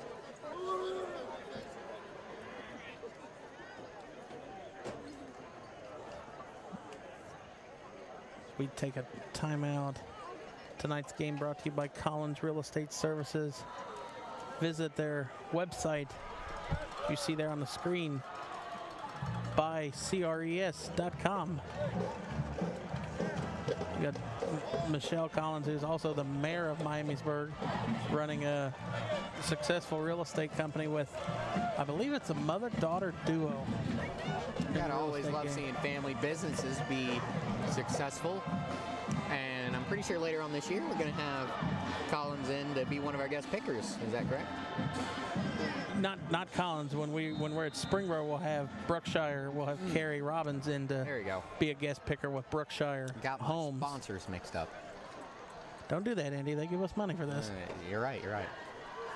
And there's a run up the middle,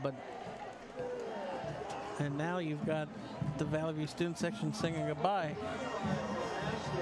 And you see the Oakwood stands have kind of emptied out a little bit. The student section's definitely about cut in half. Now the Valley View Valley View side's starting to open up a little bit. Well, no, they are all just sitting down, and they've all kind of converged in the bottom half of that student section. Not a lot of seating in Mac Hummon Stadium. No, oh my goodness.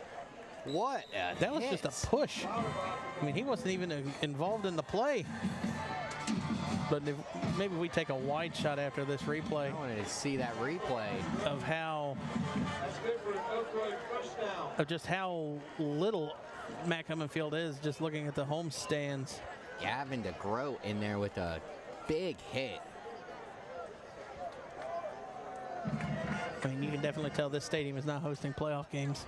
No, for that's the lower sure. divisions. That's for sure, Jared. I'll tell you what, I really do like coming here to Oakwood. It has a, I mean, That one was almost intercepted. You said it earlier, this stadium might be 100 years old, and it really feels like it, and I love the feel of old school football stadiums, basketball gyms. Oh, you want to talk about old school basketball gyms? Oakwood's got one of the oldest in the pit. The pit is, I tell you what, there's not a lot of room to call a game in there. No, and that's why we haven't really done it that much, is just because it's so compact. You want to imagine, I mean, Franklin has a small old gym too. And you remember when Luke Kennard played down there, and just went there a couple times to watch some games. It was standing room only. I was going to say, I'm sure the fire department was not happy with the situation in that Here gym. we see in the wide shot, I mean, just look out. I mean, you can definitely say, I mean, Oakwood Stadium is definitely nestled in behind the high school, and would not know that this is a football field unless you drive up on it, because Oakwood just built that new lacrosse and soccer field down 48 down going into Dayton. A nice facility, and they don't want to play football there. Hey, there's a lot of tradition here at Matt Cummins Field, so the Lumberjacks say they're going to stay at home where they love it.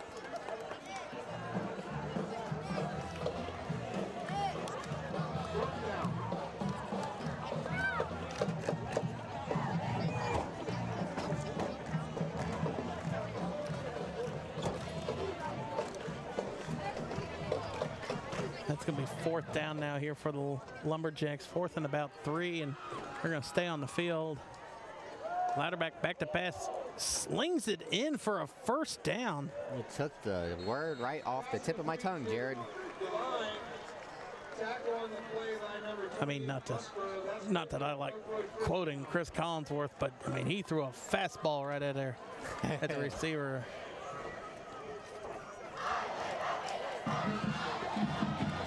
I think the Valley View student section believes that they just won. I'm gonna have to check the reaction time on Valley View, because it's been out of reach for a while. But no, I mean, I don't like to talk about it. I mean, Chris Collinsworth, your receiver, now it falls incomplete, thrown out to intended to number 6, Cash Wodle. Oh, I was looking at the Valley View roster. Oops. But, I mean, at some point, Chris Collinsworth's got to hang it up, too. I think it's going to be a while. Oh. Him and... now it's Mike Trico. I was going to say that he's pretty good at his job. I know you're not the biggest fan, but a lot of people like Chris Collinsworth. Oh, now here's a guy.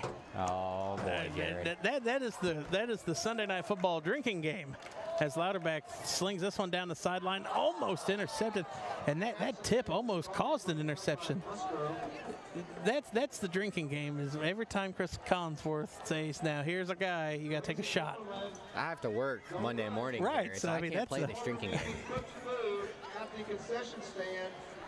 But as this one's winding down the last 30-some seconds here, I think player of the game is obviously... are we going to split it up again this week? Are we doing Henson, or are we doing... I'm going to give it... let's split it in half. Give it to Henson and Clark. All right. Sounds good. Louderback on the run. That one ticks off the final seconds, and Valley View comes into Matt Cummins Field and continues the winning ways. Now was at 8 in a row now for the Spartans. They've won in this rivalry. And like we said, players of the game, Caden Henson and Lynch. And we will be back next week as the Miamisburg Vikings and Fairmont Firebirds both look to avenge a loss. Fairmont the first. It'll be interesting to see how they come out in that game. But for the rest of the Miami Valley Communications crew, the kids from Kettering Fairmont High School, Jared Bergstrom, Andy Horton. That's all, folks.